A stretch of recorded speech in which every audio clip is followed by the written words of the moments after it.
All right, we're gonna go live on YouTube. 1 sec. Can you hear me now? Cheers. Yes. Cheers.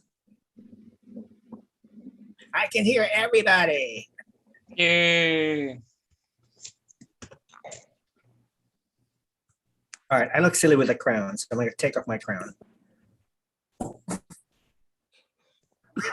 Antonio, we can't see you. Something's going on with your video. I think I know why. I'm sorry for that, guys. Camera, let's see here. It says camera is in use, it's not in use, so. Oh, I know, I got it.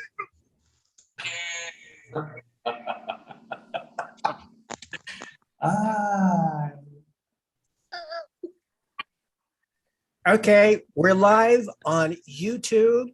Hello, everybody. Welcome to Critical Beauty Salon. We're having I believe our 5th group chat this year. And then we promise it's going to be much shorter than the last one, because the last time we chatted for about, almost 6 hours, I believe, right? I think. Yeah, so one of these days, I would like to make the Guinness Book of World Records to have the longest pageant-related chat on YouTube ever. Who's game? I'm game. I'm game. Yes. Let's do it for 10 straight hours. How's that?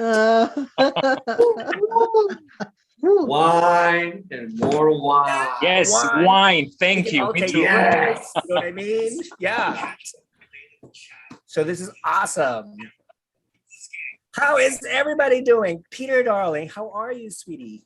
I'm really well. I'm testing out my new speaker and then my new mic and in anticipation for my podcast that I'll be launching next year. It's really gray and cold and chilly and wet outside. So very moody. I think it's perfect for our discussions today. Okay. It's winter in Australia, right? No, it's not. It's spring. It's winter? No, it's spring. Oh, it's spring. Okay. All right. Primavera. Lovely.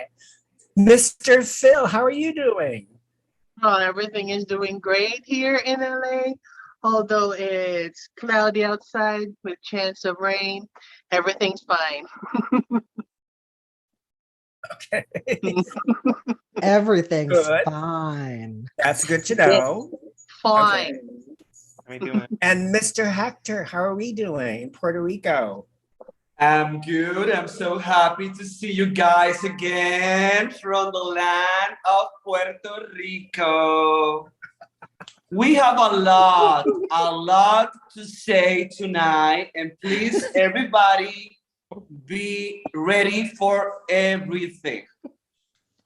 Well, yeah, I think we're all ready. We have a lot to say about the pageant industry. All these pageants have sort of like all this pageant news have accumulated in the last 4 or 5 months. And then there's so many things to say, but we don't even know where to start.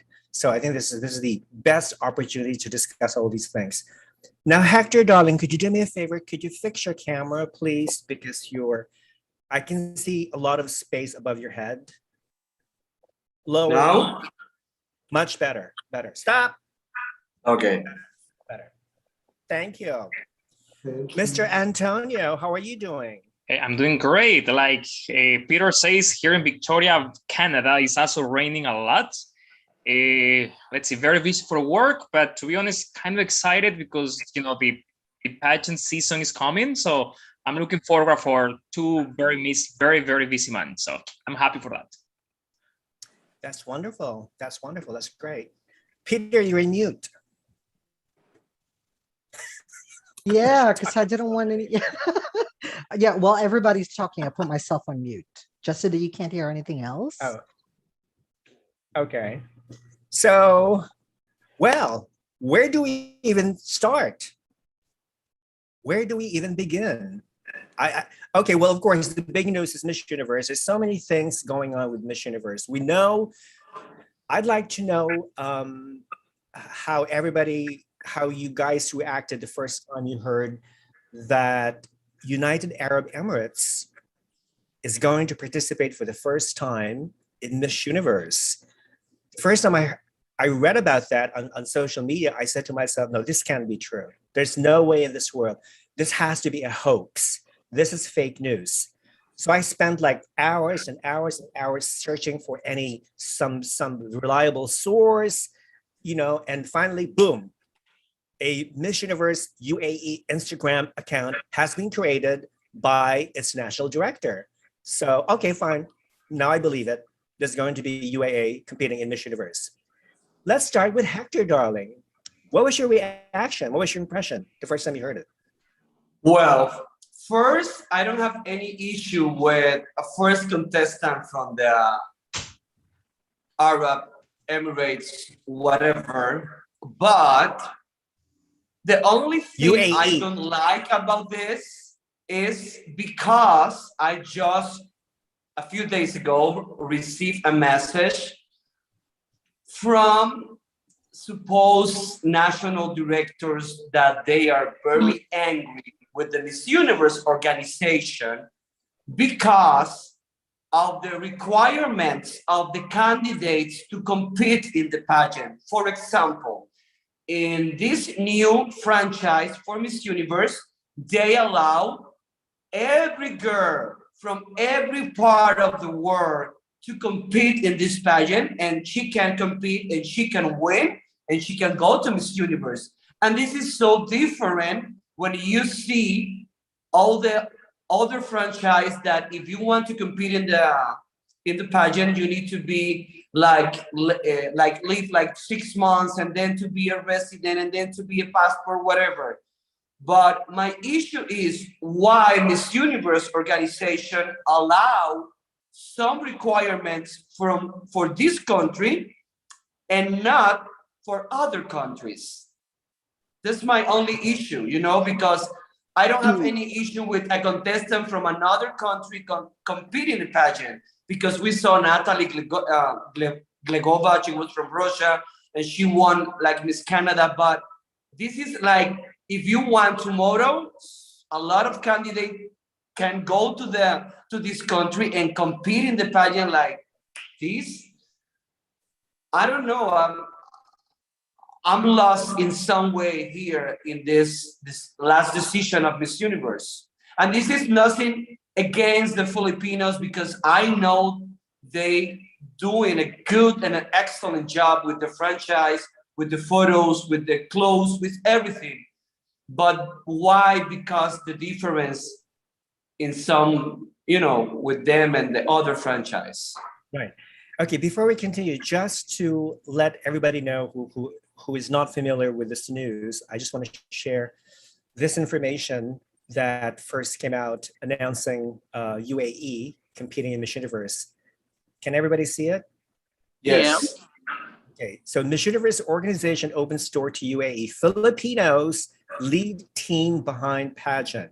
So basically, we have overseas Filipino workers in Dubai who actually started this pageant. And this is the national director. His name is Josh Yugen. He also is the editor and the owner of, is it Exclusive Fashion Magazine, I believe? It's Yes. one of the most important or significant fashion magazines in the Middle East. So that's Josh. I haven't had a chance to speak to him, but I always wanted to interview him, but he hasn't responded to any of my inquiries. So basically, that's it. And let us see. Fern Amado is the head of creatives, fashion design, another Filipino. He is a very famous fashion designer, and he actually designed Miss Universe Philippines Rabia Mateo's evening gown, correct? Mm-hmm. So let me see. And of course, we have Maggie Wilson, who is a former Binibining Pilipinas World, and she is the creative consultant for the team. And other officials and whatnot. And it says here when I said that there's no swimsuit competition. No swimsuit competition. Yugen said that the winner will embody the pageant's mantra, breaking stereotypes. So what Hector is saying is that it seems like UAE has a different set of rules as far as selecting its winner, compared to the other countries that follow the traditional Miss Universe rules and regulations as far as selecting their winners. So of course, I'm not surprised that some national directors think that this is not fair because the UAE winner is being judged in a different set of standards. But my question is, if once the UAE winner goes to Israel to compete in Miss Universe, how is she going to be judged in a swimsuit competition? Are we going to see another Miss Bangladesh?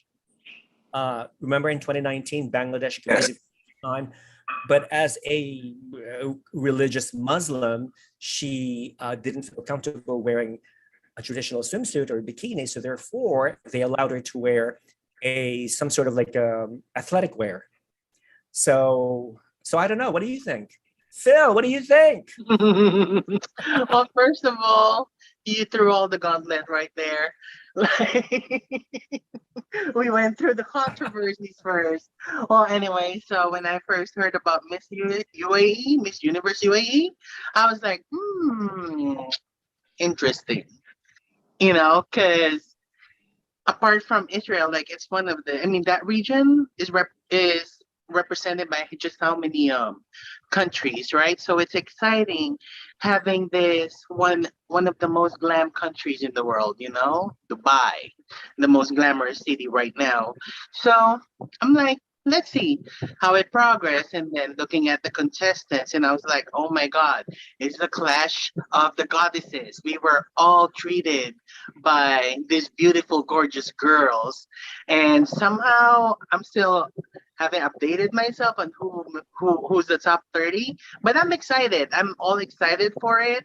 As of right now, regarding the controversies, swimsuit competition, well, personally, I think I have to be, or we all have to be in Dubai, or we have to be in a certain country to understand the culture or what is happening there, And let's judge it like when Miss Universe comes in, like if she's gonna compete in swimsuit or not, But most of them are all models, so I'm pretty sure they're all worn swimsuits in once of their lives. Okay, that sounds good. Antonio, what do you think? Do you agree with Phil? Well, I have okay, great. I have a mix of emotions. When I heard about that, at the beginning I thought it was fake, but once I heard that actually was happening, the first word that came to my mind was business. That's something I personally don't like about the new Miss, like wherever the Miss Universe organization is going to, because it's too much business recently, and I don't like that. It's like everybody knows that UAE is like a lot of money, so they knew that if they have somebody there, they have a contact already that they can have more income in that particular region. So that's why they decide to open that. I'm okay, to be honest, with the fact that girls can compete. If I'm not wrong, I'm not sure, Hector, maybe I misunderstood. But I thought that you can compete at least you're resident there for, I think, a couple of maybe 3-6 months. I'm not sure about the rules, but if they are, I'm totally fine, to be honest. Even I know that in the States is like that. If you live there, I think for 3-6 months in the States, I think actually you can compete. So I'm totally fine with that. And if we have a winner, I would love to be like a real girl from that particular country. About the swimsuit competition in that particular country, to be honest, I'm totally fine. I think that each country should have a little bit independence, and they should decide whether or not they will have a swimsuit competition based on religions, based on whatever. At least that they have a winner, and that winner is gonna compete in Miss Universe. Okay, that's a good point. Peter, what do you think? Look, I think it is a sign of things to come. I have always actually suspected that the swimsuit competition is probably on its way out. The whole purpose of having the don't swimsuit say that. competition. No, don't say that. And look, I think the whole purpose of the swimsuit competition really was to please the swimsuit sponsors from back in the day. And it's a tradition that we've held on to for many, many decades. I think as we change as a people, and I think as we change with the way that we see things and the way that we approach life, I think think more and more people are starting to question the relevance of having a swimsuit competition. And I know there's the angle about it's all about the fitness and the health. Well, we don't need to have a swimsuit competition to show a healthy and a fit woman. One of the first major Grand Slam pageants to get rid of it was Miss World, as you guys all know. And, Julia Morley had was absolutely correct with what she was saying. Swimsuits do nothing for me. It has nothing to do with the crown and the title and the ability of my winner. So I actually think we're heading down that way. With the rules, the UAE is a latecomer into Miss Universe, and it's a first-time license holder as well. I think that because of this, Miss Universe might actually relax the rules for everybody else as of next year. Is it a good thing? I think it's yet to be seen. I think it opens the door for more inclusion. I'm not a Muslim, so I can't really speak on behalf of their culture, of the religion. My very basic knowledge of it was I thought beauty pageants was actually against the whole ethos and belief of the religion. But again, I'm not a Muslim, so I can't speak on their behalf. It's a question that I do raise.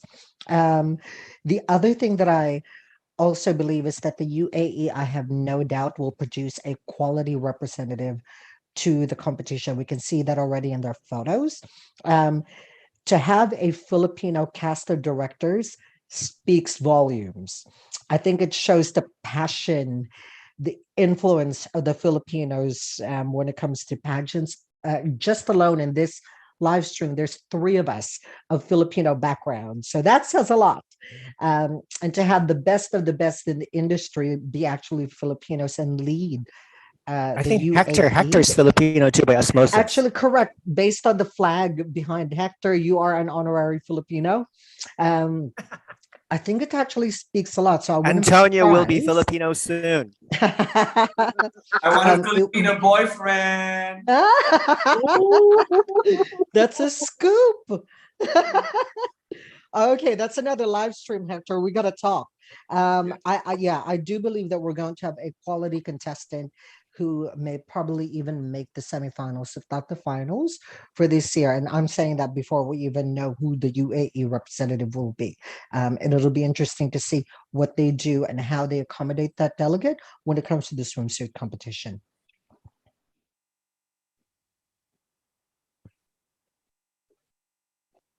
Do you think it's okay for UAE to be judged differently compared to the other girls? Absolutely not. Competition? No, I don't. I don't believe that they should be judged in a different way. I think just like we allow women to choose between a bikini and a one piece, I think this kind of opens the door for them to choose a burkini. Or like a full body swimwear. How the judges judge that is up to them, but I absolutely do not believe that they should be judged a different way.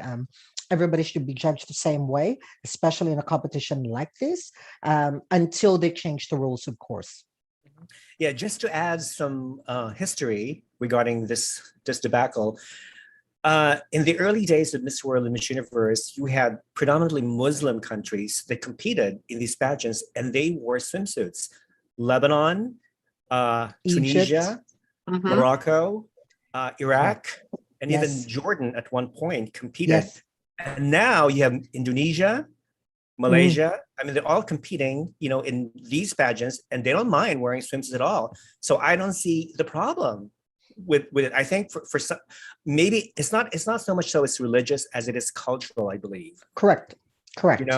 And now because of the Abraham Accords, now that the United States, or rather Israel, has opened its doors to establish economic ties with UAE and Morocco and other Middle Eastern countries.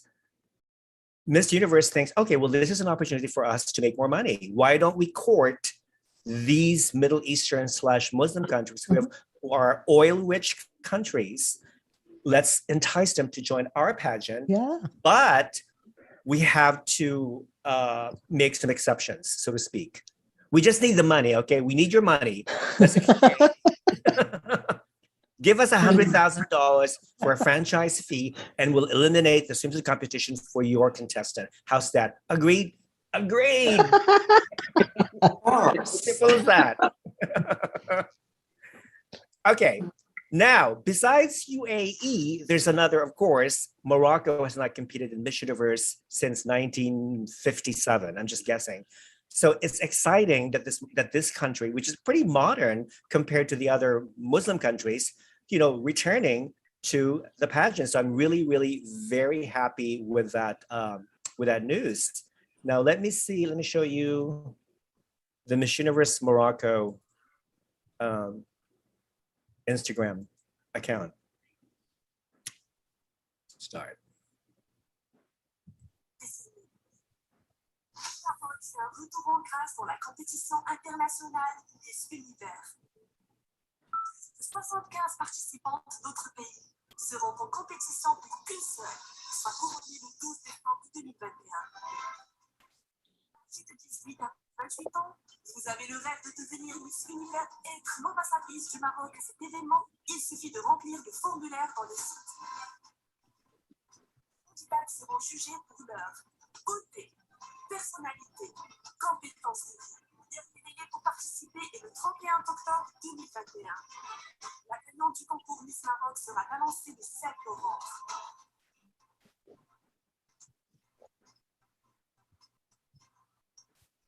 So I thought that was a very cool advertisement for Miss Universe Morocco, And okay, wait, hold on. Shut up!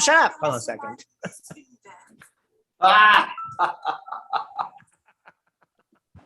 Okay, I had to silence that woman. I can't stand her.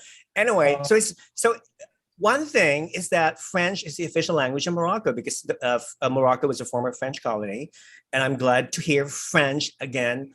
For a long time, and they follow exactly the standard rules that Miss Universe give to all the other countries. There's no exceptions. So the winner of Miss Morocco would gladly compete in the swimsuit competition at Miss Universe. So that I'm very, very happy. Okay, reactions. Phil, what do you think? All right. So, well, of course, the more the merrier. Exactly. Morocco was less represented in eons, right? So it's always exciting to see these new countries, learn about this country. So aside from knowing about Fez, knowing about the certain cities in Morocco, we get to see the people finally, right? My question is, are there going to be Filipinos behind the Miss Universe Morocco franchise? No, but maybe they will hire a walking coach who's Filipino, maybe, or some Filipino fashion designers. But Morocco has money. They probably have connections with famous Lebanese designers. Lebanese designers are some of the best in the world. Yes. So I can imagine Miss Universe Morocco competing wearing this one of this beautiful, lavish, expensive Lebanese design gown. You know what I mean? Yeah. And that's where they do the most colorful textiles too, right? In one of the cities. But moving on with Morocco's rules, I think what I said, to go deeper with Miss Universe UAE, that we have to be there personally or to know how is it in such countries. Like in UAE, most people there are for business. So most likely they can get citizenship in 1 month, 2 months, 3 months, who knows? Right. Whereas in Morocco, it's more of a, countries who's yet to be known by us. So it's more of a traditional rule. So I guess I really have no problem. I guess the more the merrier, like what I said. Exactly. Antonio, can you imagine Miss UAE and Miss Morocco as the last two girls standing? I don't think it will happen, but that will be very interesting. I would love that happen as well. They're not who knows what will happen, like what happened in 1999 with Mapule, that first girl, and she won. Let's see. But about when I'm happy to see Morocco back in Miss Universe pageants. Very happy. It's always great to see countries coming back. As Phil says, more countries better. However, sometimes I was thinking, you know, like when the Miss Universe organization announced that Israel was hosting, we know that some countries started to withdraw. So I was wondering if maybe Miss Universe, they were like, oh, you know, like just in case, let's ask some other countries, you know, to join. So for money, and also like, because we need to have at least, let's say 70 countries to compete. So I was wondering, maybe actually that happens. I know that the Miss Universe pageant, I think that before they used to have a quota. I think that now with the new organization, they don't have a quota anymore of the countries that participate. But I'm wondering, maybe that's actually what happened. Okay, that sounds about right. Hector, what do you think? I'm so happy that they're back, you know. This is going to be my next trip. I'm going to Morocco. Where in Marrakesh, maybe, or Casablanca? Maybe.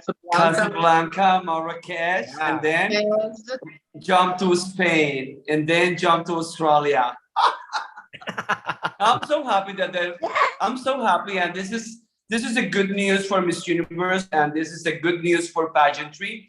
You know, new countries, they're back. Let's see what they're going to bring to Miss Universe. I noticed that so far only 53 countries have confirmed their participation in Miss Universe. I know Miss Universe is just less than 2 months away, but still 53 is very, very low for a number. Peter, what do you think? Yeah, look, I think a lot of it has got to do with the border restrictions that are happening around the countries as well. Some of the vaccines are not recognized in other countries too, so that's another hurdle that some of our countries have to kind of face. I know with Australia, they might actually send an Australian delegate for the first time in 2 years. Now that our borders are opening up, I think our borders open up on the 1st of November. So there's actually plenty of time to go and send a delegate through to Israel.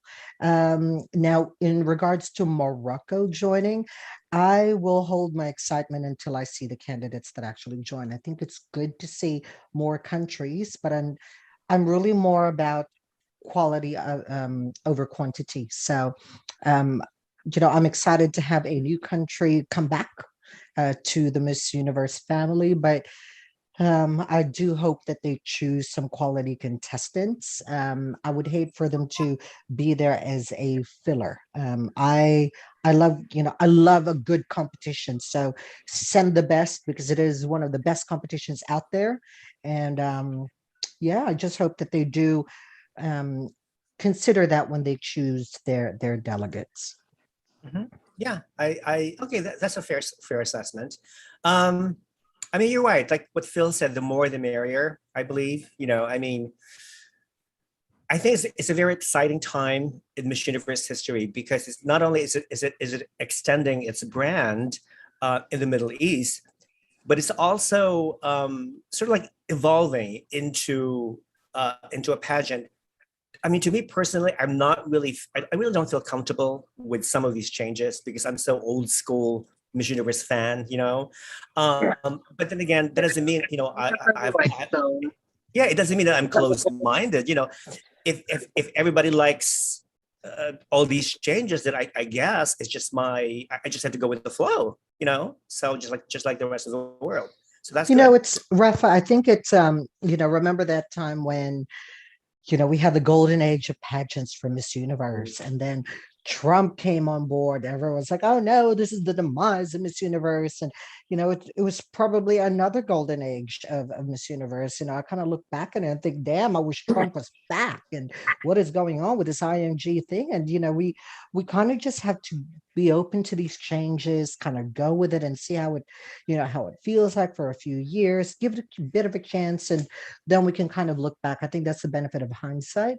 If I was being honest with you, I'm probably not the biggest fan of the IMG system. You know, I have always been very open with, you know, with my statement that if IMG doesn't change the way that it, you know, that it operates, the Miss Universe pageant will be dead in the water within 5 years.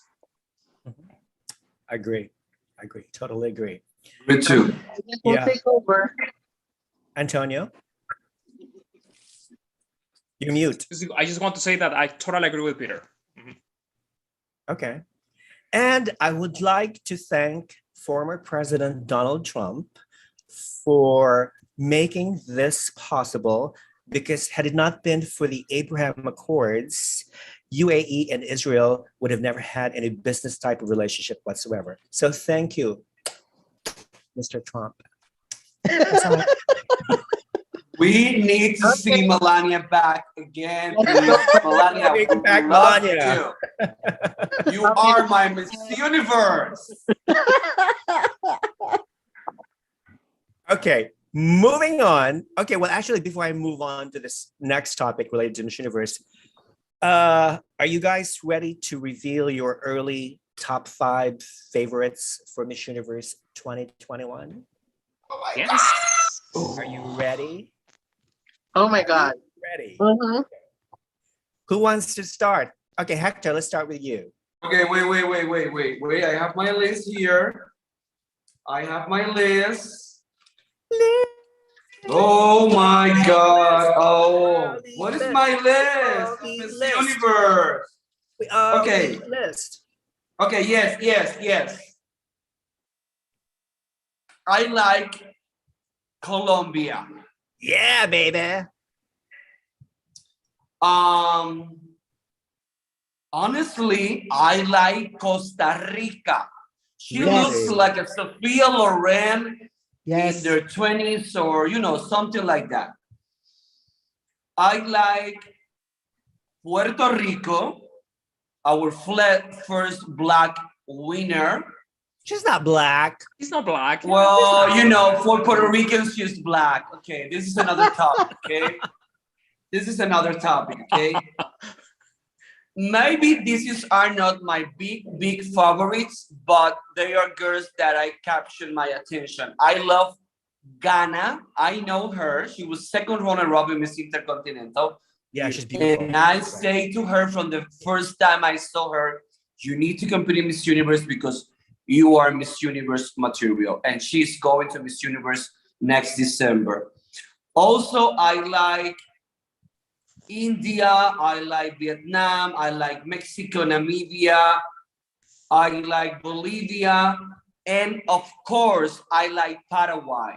But for me, in my point of view, she's gorgeous. She's the perfection. But something inside of me tell me that she's not going to win Miss Universe. I don't know why. But you have everything to win. But something inside of me say to me, Hector, she's going to be like first or second runner-up. But right now, my big favorite is Colombia. I'm falling in love with her. She was in Miss Earth. Yes. She have a lot of issues before Miss Colombia. She have a lot of issues with her health and everything, and now she's with Miss Colombia, and I think she's one of the strongest competitions right now. Okay. All right. That sounds good. Mr. Phil, what about you? Who are your top 5 for now? Well, I don't really have a top 5 right now, but these are the list of girls that I'm really looking at. I'm really excited to see them. First of all is Philippines. We all know why. She came from a very competitive roster of Miss Universe Philippines this year. There's lots of favorites who, and then went in, many questions about it. Second girl that I'm watching for is South Africa. I'm intrigued. You know how IMG is always like foretelling their queens, so I'm intrigued how she's gonna come in Israel. Colombia, everyone's spot on. Like, I like her. I just hope that she doesn't show up in the same gown or same silhouette like we always see every year. I know what you mean. I'm also intrigued by Mexico. I think she might have these qualities that could bring it back to back for after a decade. But my favorite so far, Spain. I think she's very, very, very pretty, right? And Paraguay. Everyone's mentioning her, and she's on everyone's lips. But I don't know how it's gonna be. I don't know what's gonna happen once a new queen from UAE comes. Right. But Good. right with Hector though, like I see her at Miss Universe. We always have this contestant who's always pretty, who's perfect, who's Miss Everything, named Rosanna Porcel. We have Ukraine, the one who wore the most fabulous gown She's ever, gorgeous. Yeah. right? We all have this, but somehow pageant night they falter. So it's very interesting to see Paraguay, because right now she's on the top. Other countries that I'm looking at, Thailand, very exciting, right? I think they're crowning their queen tonight, right? Or this weekend? Yeah, this weekend. Yeah, I mean, this top 5 list is not definite, because there's other countries that are still waiting to be crowned. Yeah. Visit Thailand and other countries as well. So it'll Of be course, interesting. of course. Mhm. Antonio, what are your top 5 for now? Okay, my top 5. Yeah, that was, I love Instagram, I have to say, because you can see how the girls are. Like, I always tell my, my friends, like, just don't base in pictures that they took, on the, like with professional photographers. You actually need to go to the Instagram and see how they are like a person, how they act like every day, and that you can see how the girls are. In my opinion, my top 5 so far, I'm gonna tell the winner, my winner so far at the end, but my top 5 for sure, Colombia. Like I love what Hector says. Like, when she was competing, like she was herself. She was enjoying every second. She had that spark. I remember, like, a lot of my friends, they want the first runner up to win. Then I was like, no, like, come on, like, this girl, like, she's so like connected. She wanted that crown so far and so bad, and I know that she's gonna be like, she's gonna work so hard for the Miss Universe crown. Also, my top 5 as a Latina is Paraguay. I think that she's gorgeous. She has a beautiful face. However, it's funny, at the beginning, when everybody announced she was a contest, everybody was in love because she's beautiful, that's for sure. But sometimes it's a little bit cold for me, okay? But I'm not sure you have noticed in the last couple of weeks, she has been in the Instagram, she's more natural. Like, now she's not now that look model or maybe from the 80s. Now they're kind of finding like a more natural look. And I know that who's gonna train her, he's a very good trainer. I know that that's why she may be in the top 5, even though I know the training that she's gonna have. Puerto Rico is also in my top 5. Beautiful girl, love her, like holy moly. I was so happy that she won. Again, my friends wants the second runner up to one, and I was like, no, like, this lady, Nadia, Michelle, yeah, she has that, I don't know, like fire. So love her. South Africa is also in my top 5. Like, I don't know, she was IMG is looking for, but my winner that nobody has mentioned so far, and I don't know why, but my winner is Miss Belgium. Oh my God, that's my winner too, Antonio. What does Belgium look like? Oh, yeah. She's very pretty. She is amazing, Antonio. Yes. Yes, excuse me. Let me check her Instagram. Let me say something. To say. Let me say something. I forget what she looks like. I forgot her, but she What's her is name? right now in United States. She's right now in United States training with Miss Crystal Stewart in Miss Academy. What is her name? Guys, she's my winner. Like, she's what Yes. we're looking for. She's perfect. Watch out for Belgium. Like, You're right. She's screwing Miss Universe. Yes. Yes. Done. Yes. Okay. Belgium, we love you. Love you, Belgium. Wow, that's my top 5. Thank you, guys. Okay. Peter. Yeah, you know what? I'm a little bit mad that Antonio stole my thunder. but look, I do have more than top 5, surprisingly enough, and it's probably going to grow as we get more photos. Now, the first one is a country that I haven't actually been really vocally supportive of for many, many years, but I'm going to break that tradition this year. I absolutely love the Philippines. She beat the best of the best. She's probably, one of the strongest competitors out there at the moment, and she's probably breaking the mold in many, many ways. So I am such a fan of her.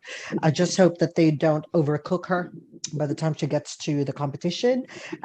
She is probably one of the most natural girls and most polished girls, and I think if they Yes. polish her even more, it Mhm. would be such a big mistake. So please, please, please be very careful with Bea. The other one that I really like is the UK. Emma reminds me of Melinda Bam. She is such a beautiful girl, and she speaks so naturally. So I'm a huge fan of her. I also like Albania. Albania has such strong photos. Her videos are really interesting too. India, of course, I think is a very strong candidate. The other one is Curacao. I was going through the photos and Curacao took my breath away, but I'm with Antonio. I think at the moment, my winner is Belgium. She's doing the right training. She's coming out with the right photos. Her branding is very, very strong. I've heard you guys talk about Colombia. I think Colombia will make it to the semis.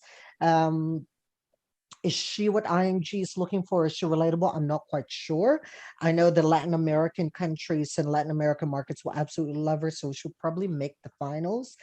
As for Paraguay, when I first saw her photos, it took my breath away.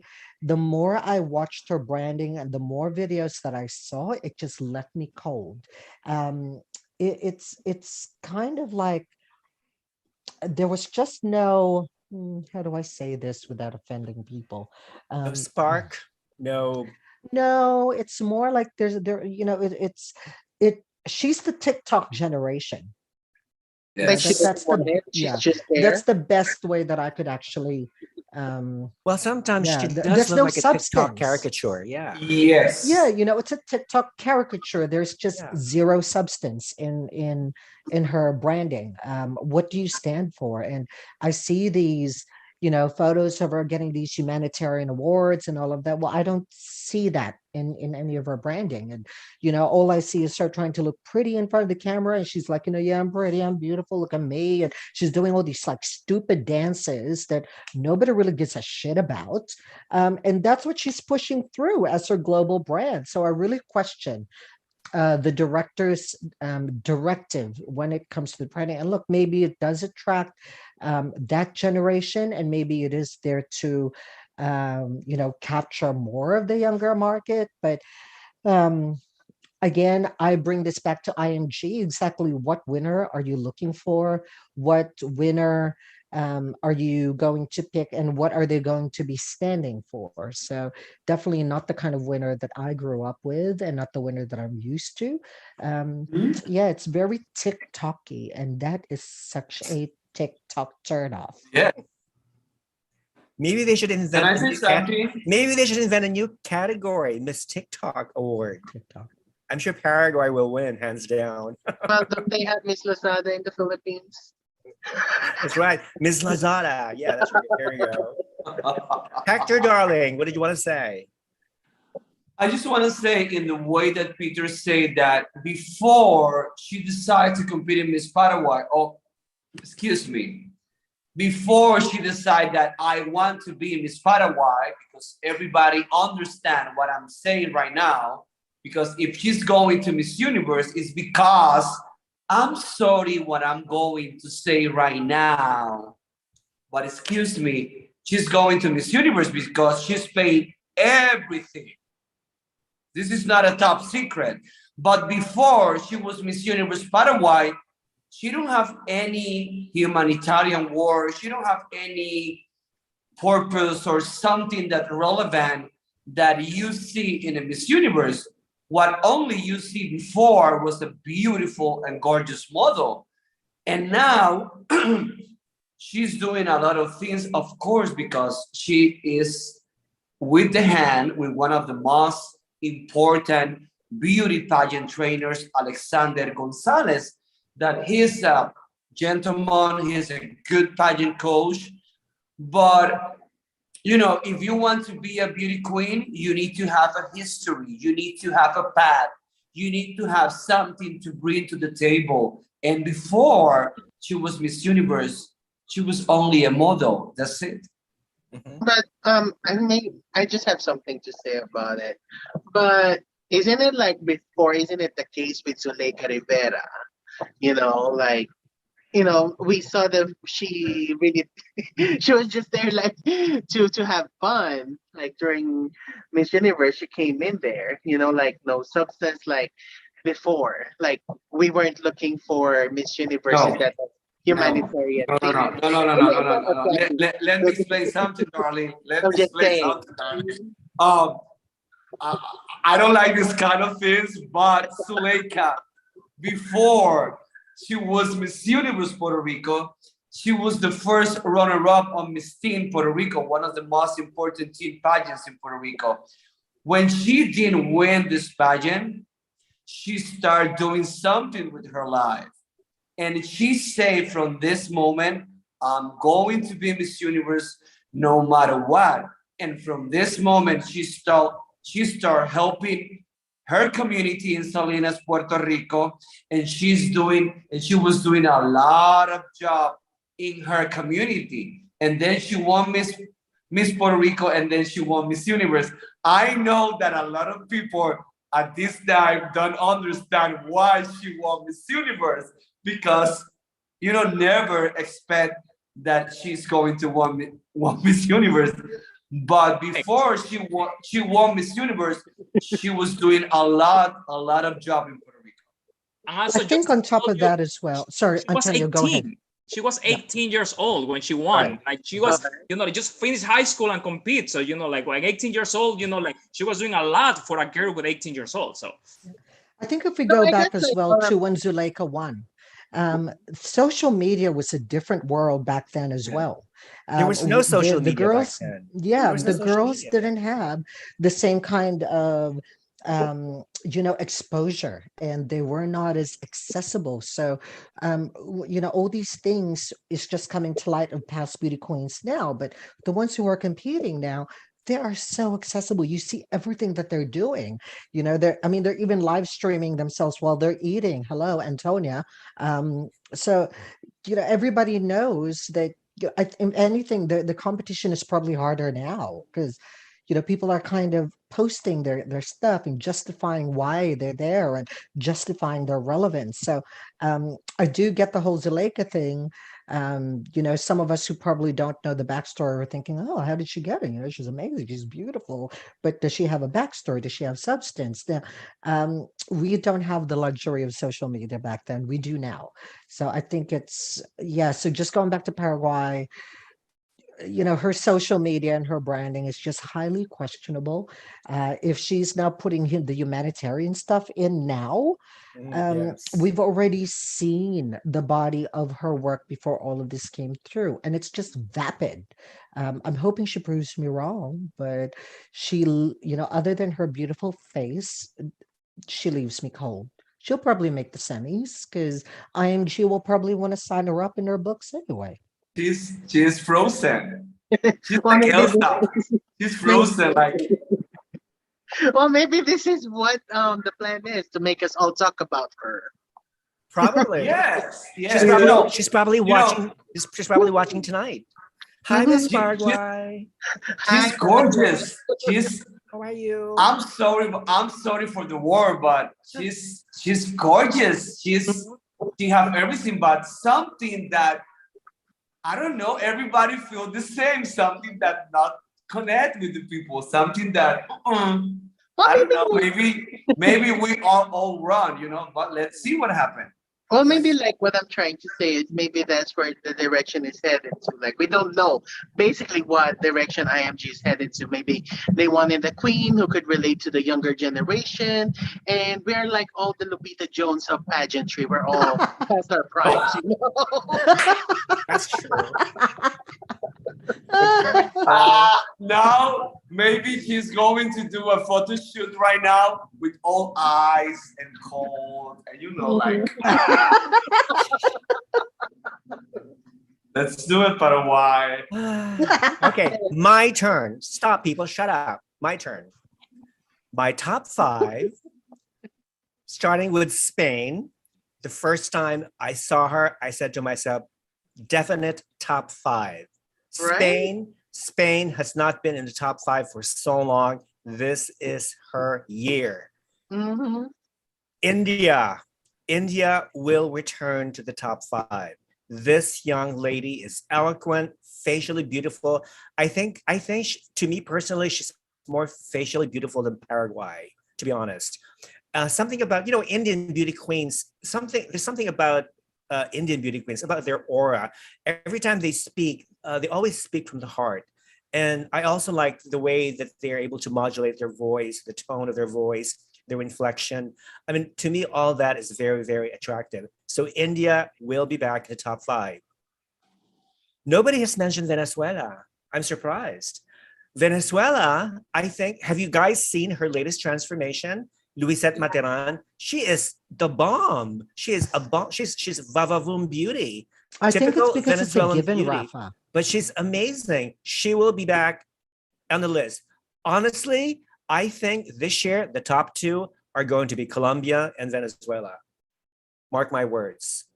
I could be wrong, but hey, that's what I'm aiming for. Colombia, Venezuela, Colombia for the win. And my 5th girl, Hector. I'm surprised you did not mention Bahamas. I am surprised. You're no longer my friend. You have seen Chantel O'Brien's transformation from the moment she competed in Miss Universe Bahamas for the first time and then finally winning this year. I am shocked that you did not mention her in your top 5. Shame on you. You are no longer my friend. Oh my God. I'm so sorry, Chantel. What I mean, oh my. Just kidding. But those are the top 5. Bahamas, Spain, India, Venezuela, Colombia for the win, for the time being. No, you. Just reading some of the fans' comments. Let me see. Oh, hi, Terry. Terry is here watching. Terry is saying his favorite top 5 are Puerto Rico, Colombia, India, Philippines, and Venezuela. And Antonio says his great top 5. And then Kenneth says Colombia, Philippines, Venezuela, almost always in my top 5. Well, those are 3 powerhouses countries, so that's good. It is like, can I just make a comment? Like when you make a top 5, it's like making a sentence. You always have Colombia there. You have the subject, the verb. Venezuela, Philippines. All right, let's move on. Okay, another hot topic that related to Miss Universe is, of course, Mandla Mandela, who is the grandson of the iconic South African leader Nelson Mandela, posted on his Instagram account calling to boycott Miss Universe because it's going to be held in Israel, a country that he considers an apartheid country.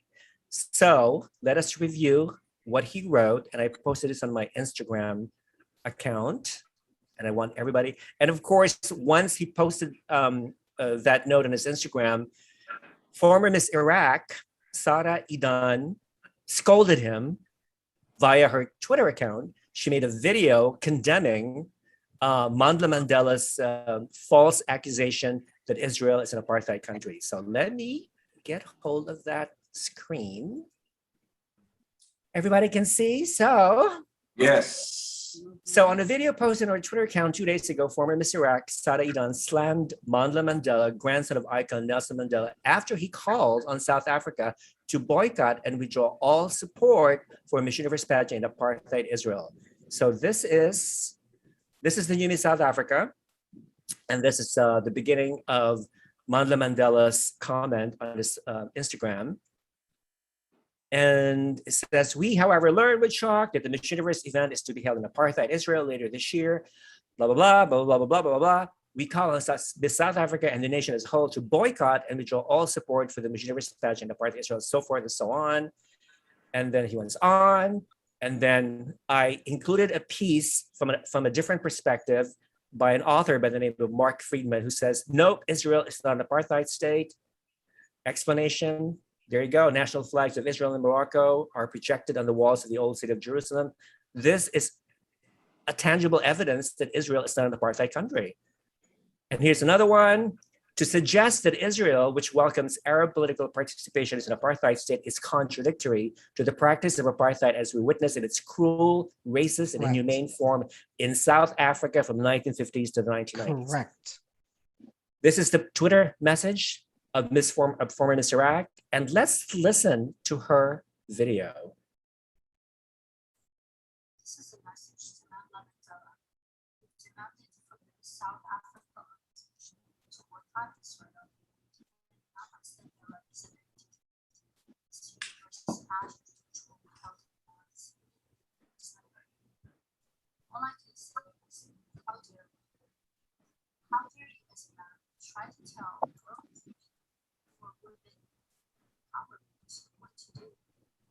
This is an opportunity some women dream of having to go on world stage and represent their people, nation, culture, not government, not politics, definitely not your political agenda. The term you used to attack Israel is the term only used by radical Islamist terrorist organizations such as Hamas. This is a message to Mandla Mandela. Okay. So basically, that's her message, and it is quite powerful, I think. And I don't know. I mean, do you agree with her? Do we agree with her, Peter? I do. You do? I do. I do. So if you don't mind, it actually made me really feel uncomfortable with Mr. Mandela said. I don't believe it in any way that it's comparable to the apartheid that was enforced in South Africa for over 40 years. I think it's a big call to say that and to actually boycott an event and a platform that is all about inclusion, that actually opens debate and allows representatives from each country to get together and talk. It's actually pretty stupid to boycott an event like that. If we've got someone like Iraq or Iran or, or whatever going into Israel, and if it allows them an opportunity to be seen by the world as coming together and being together in a peaceful way, why would anyone be against that? If anything, we're probably in the forefront of diplomacy here. So I actually think that Mr. Mandela is extremely ignorant with coming out with something like that, to actually call Israel an apartheid state. It's a bit much. And if anything, it's probably virtue signaling at the highest level, not to mention an extreme form of mansplaining. And newsflash, mansplaining is not actually exclusive to the realm of white men. As you can see, it's a disease that transcends all cultural boundaries and racial boundaries. So if anything, shame on you, Mr. Mandela. And I actually echo her sentiments. How dare you? Mm-hmm. Phil, what do you think? Do you agree? Ooh. Yeah. Well, I was listening carefully to Peter, and I totally agree with what Peter said. First of all, I myself am not really knowledgeable with the whole apartheid thing, but what I can say, it's always powerful to see like nations become together and with one cause. And that's just it. Like we're living in, I believe, in the most peaceful time in our history, in human history right now. So I think let's just be happy and just enjoy pageantry and and entertainment. That's all what we need right now, after the pandemic. Antonio, what do you think? Well, I think that what he says is totally out of place. Like it's funny. Like he wants to. I mean, like, oh, Dios mío, qué hermoso! Oh, cosita de papi, mi niño. Cosita, dame un besito. He loves his daddy. Oh, Qué lindo. why? Action. She's an attention whore. Oh.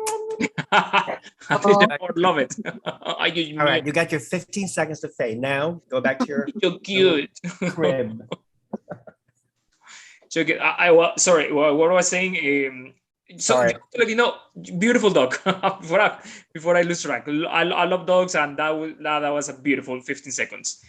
Well, first, like yeah, like he's totally out of place. I don't know what he say that. Like, come on, like this is something political in the very up. I don't know, but like just to mix beauty pageants, with that kind of political statement for me, it's like doesn't make sense. Like it's like I don't know. I don't get it. And even though like whatever everybody can have their own mind, like you support Israel, Palestine, whatever, we're talking just about beauty pageants.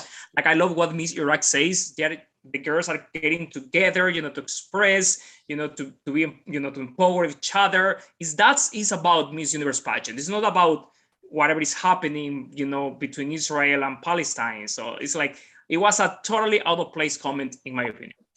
Thank you. Okay, good point. Hector, darling, what do you think?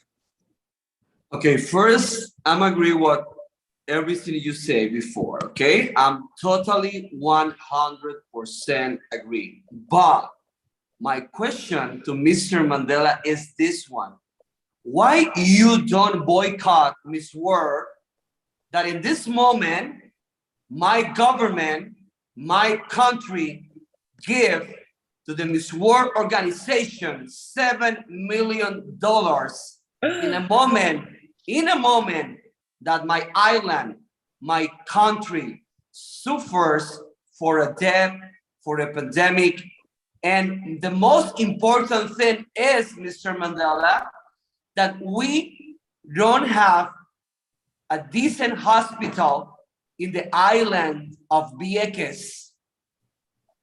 Why you don't boycott Miss World that is going to celebrate in my country right now? And we need this $7 million for something most important than a beauty pageant. I love beauty pageants.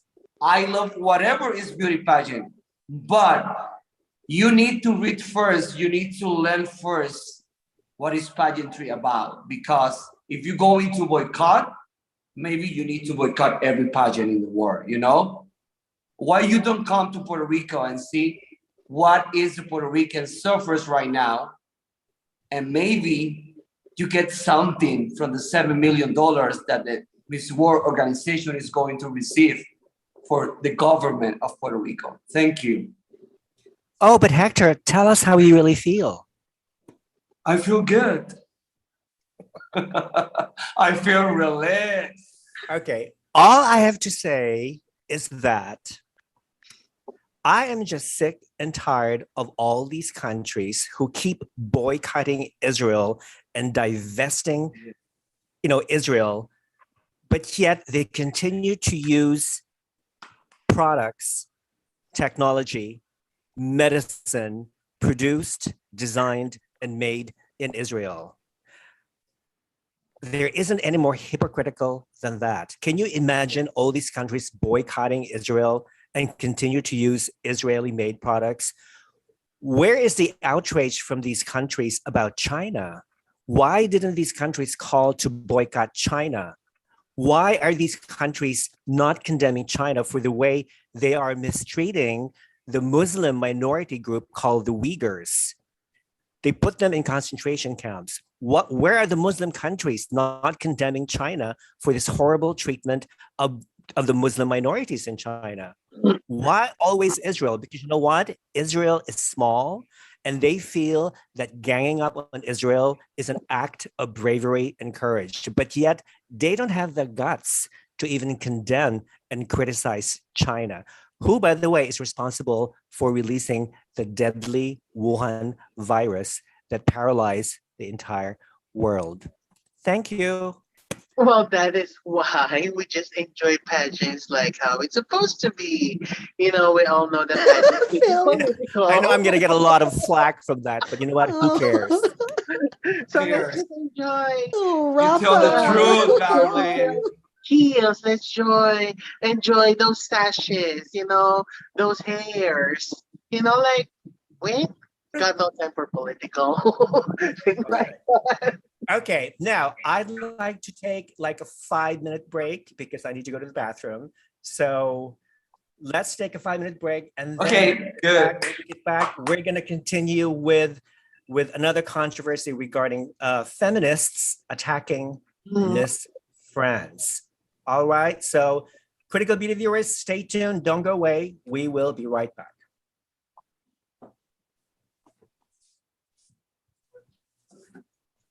Wait a minute. Is he still recording? Yeah, he is. Oops.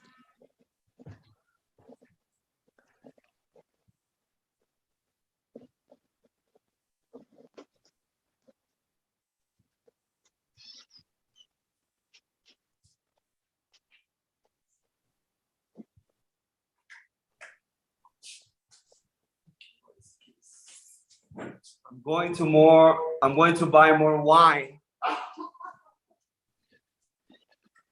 I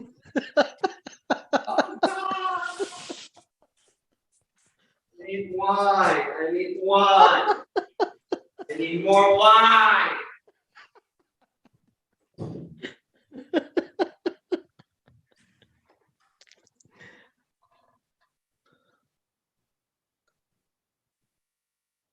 You do know we're still recording, right?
Okay, I'm back.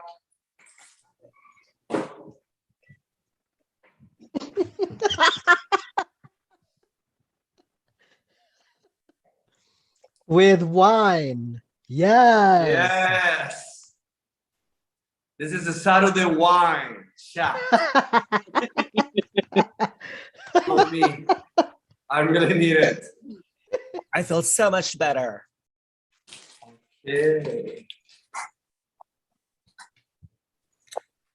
Okay, we're back. Okay, just reading some of these comments. Okay, here's a great note from Terry. Terry says, people need to stop politicizing, such as Mr. Mandela, and return to what Miss Universe and pageantry is really about, which is to unite and empower women and to use their voice to help those in need. Very good. Well comment. done, Terry. Yes. Terry, Yes. we love you. Thank you for being a faithful follower. Yes, Terry. Yes. Yeah. And I think we have a new follower too, Kenneth. Kenneth, thank you for your comments as well. He says, I'm out of your guys' leagues, far from being an expert like you guys. That's why I like to hear your opinions. Woohoo! Oh, Thanks, Terry. Kenneth. Thank you.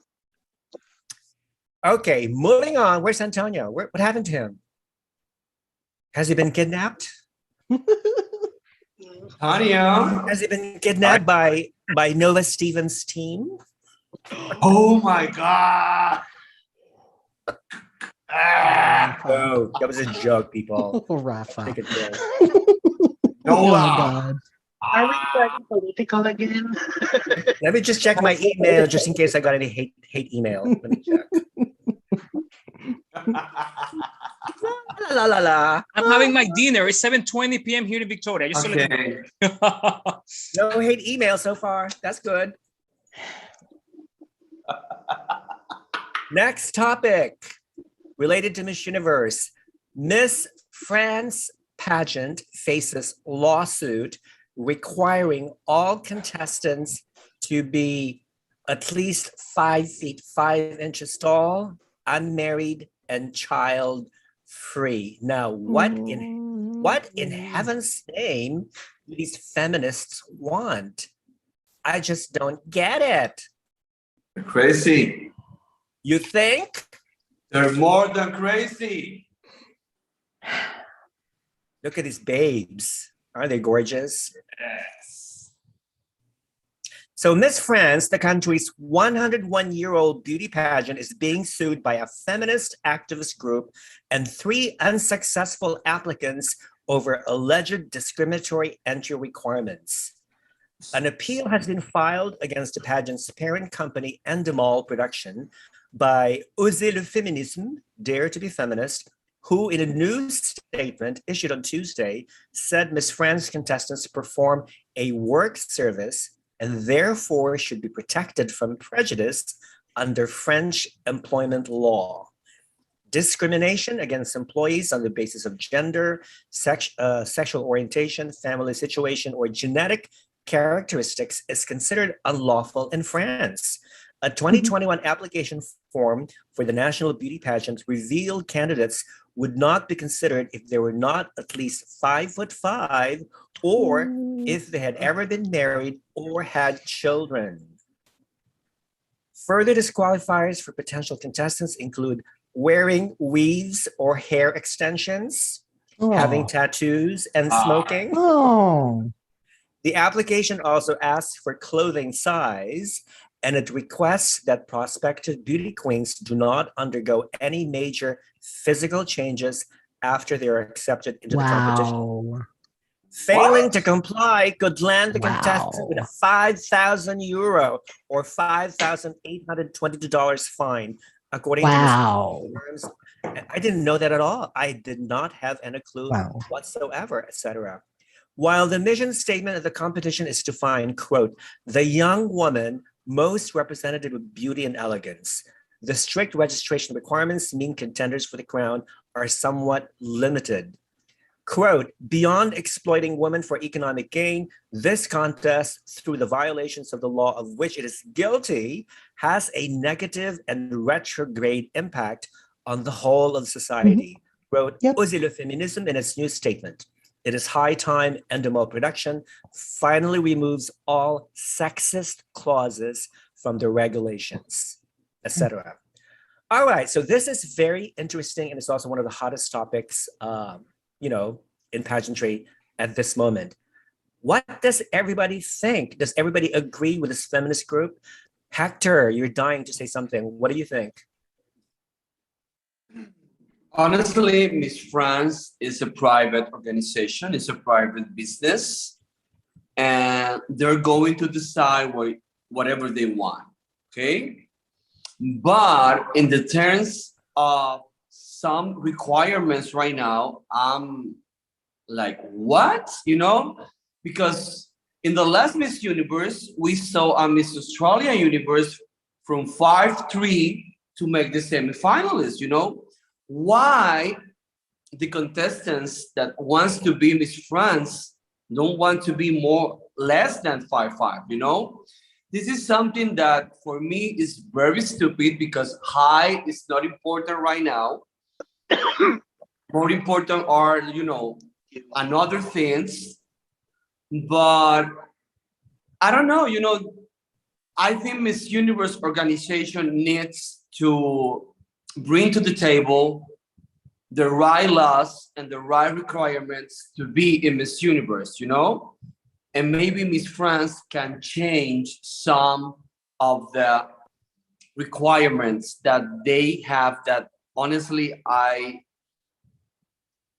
it's not that I don't like or I like, but they need to be more in this time, they need to be more like Miss Universe, because at the end of the day, they need to be like Miss Universe, I hope so you understand my point.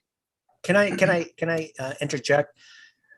Have you guys noticed that the official name of Miss France is not Miss Universe France? It has never been Miss Universe France. It has always been Miss France. You know why? Because of branding. Miss France as a brand is very, very significant.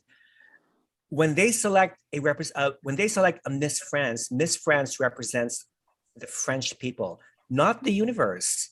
It is a real job. The prize package for Miss France is one of the most lucrative prize packages in the world. Far more lucrative than Miss Universe or Miss USA. Yeah. So that's why when a Miss France winner is crowned, they're given the choice. Either you want to compete in Miss Universe, Miss World, or you can just stay home and fulfill your obligations in Miss France. And some of them choose to stay home and just become a regular Miss France. So look at Miss South Africa. You don't call Miss Universe South Africa. It's always Miss South Africa. So it's the same thing with feminine Miss India. Miss India. You don't call Miss Universe India or Miss Diva India. It's always Miss India. Okay. So yeah. So that's why. And also, by the way, the French are very resistant to changes. So that's why their Miss France organization, wants to maintain these regulations. Peter, what do you like to say? I'm probably going to end up in the unpopular view because I actually let's go for the unpopular. Please. You know what, Rafa, you know me too well. Yes. I'm actually in the side of the feminists with this one. I think the rules are absolutely archaic. I think they are definitely out of date. I have been studying anti-discrimination laws here in Australia. And so, seeing what the Miss France, the must-haves that you need to have to be part of the competition actually shocked me. That your height has nothing to do with you fulfilling your roles and the duties of said title. Smoking and tattoos, I don't know about that, but it is a private enterprise, but even private enterprises are actually answerable to anti-discrimination laws. So I am actually on the side of the feminists for, in this instance. As I read and I do further study into it, it actually does make me feel very nervous because I do believe that pageants in general are swimming in very dangerous waters. I don't think this is going to be the first time that we're going to have a pageant sued for anti-discrimination. And I think it's very important for us to listen. I think it's very important for us to hear out the other side, because I think that's really the only way we can move forward and grow and ensure our survival. I think the more we fight this, I think it's going to be a losing battle. I think to stay relevant, we really need to listen to the other side, and maybe they have something worthwhile to say. Phil, do you agree?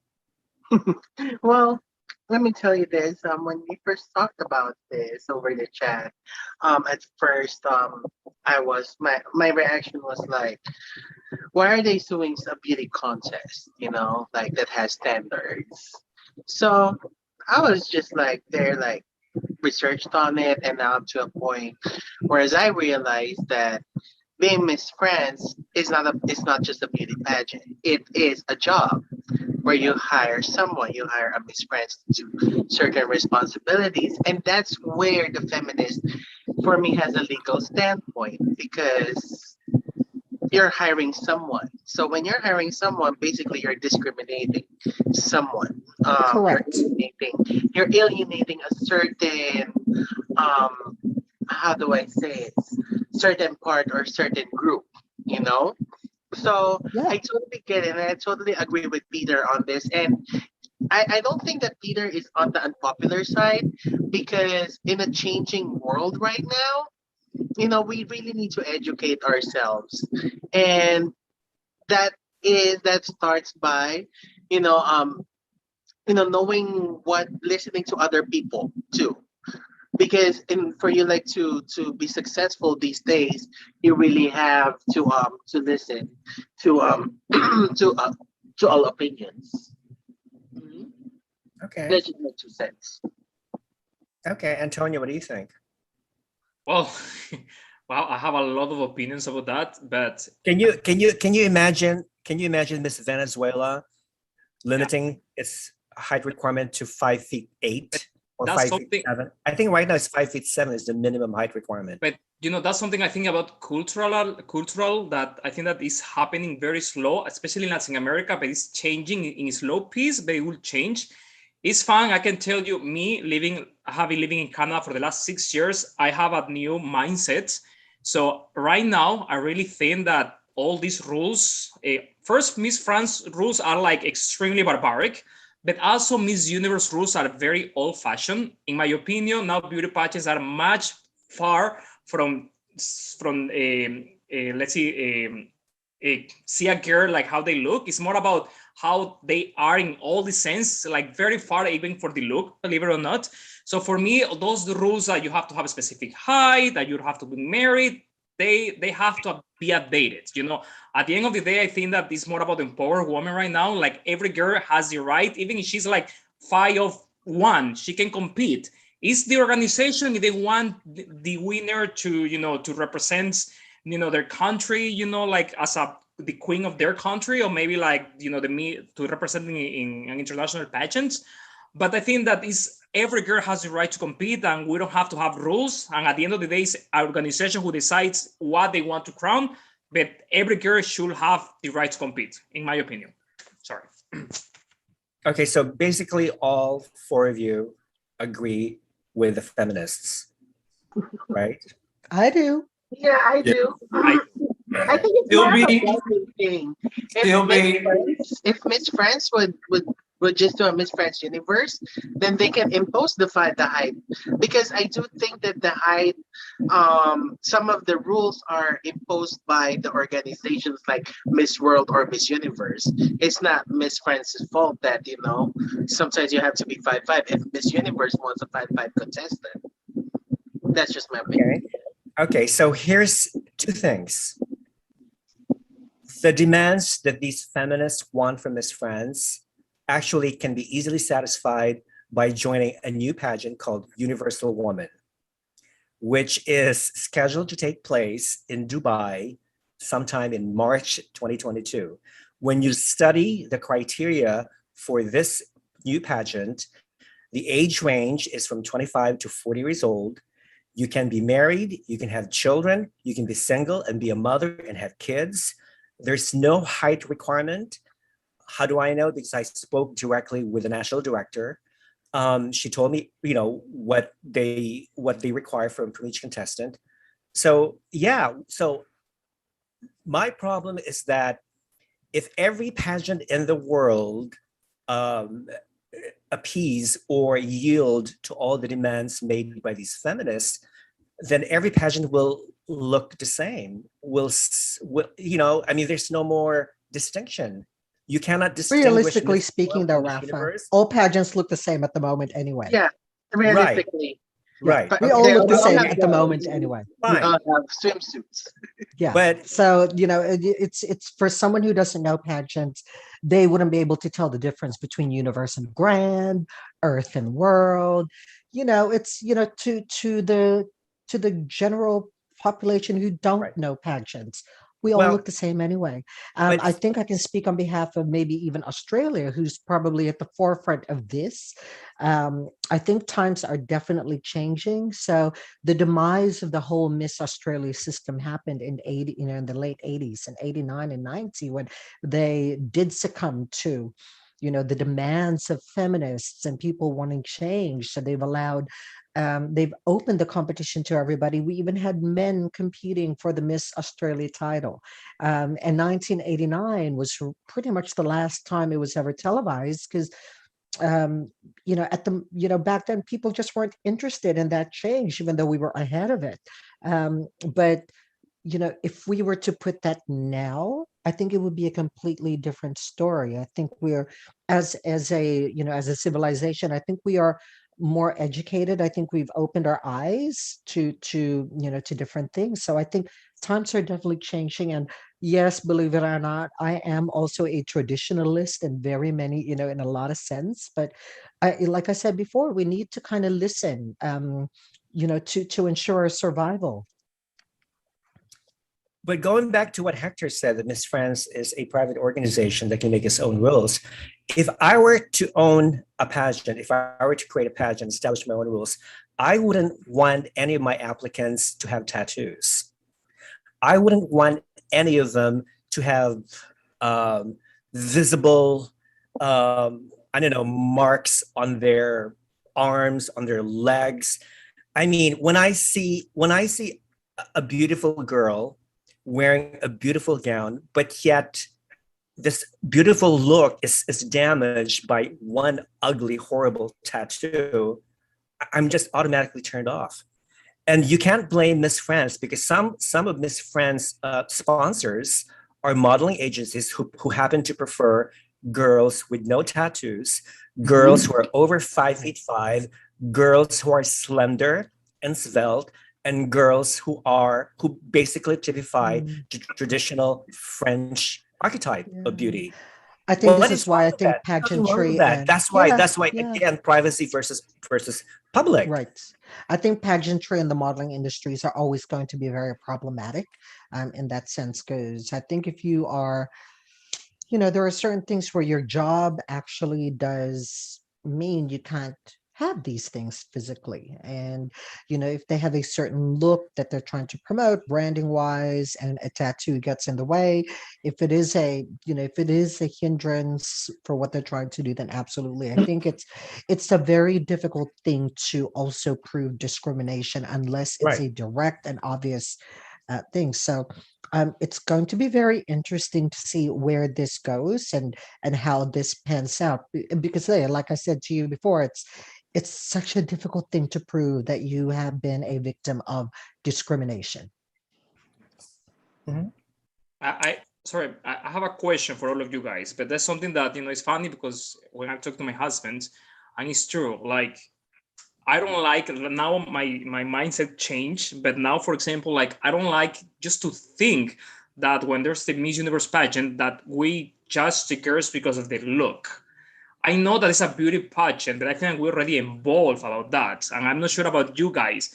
Like for me, like I hate when people say in the comments, oh, she has a horrible body, or she's beautiful, she should be in the top. For me, when I see a girl, like I don't care about the look. I mean, I care about how confident she is, you know, like how healthy body she has, you know, how she, you know, like in the evening gowns, I don't care about, you know, even the gown. I mean, I'm care about like how she confident, how elegant, you know, she wore the dress.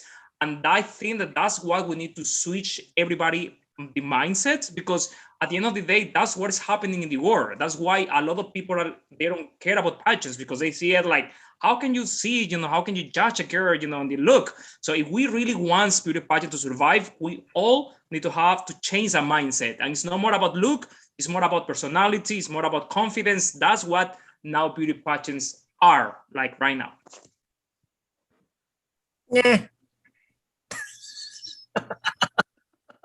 Well, Rafa. I agree. At the Rafa. end, at the end, it's all about, honestly, no matter what, Miss Universe, Miss World, Miss Grand, Miss whatever, at the end, it's a business, and it at the end is about the sponsors.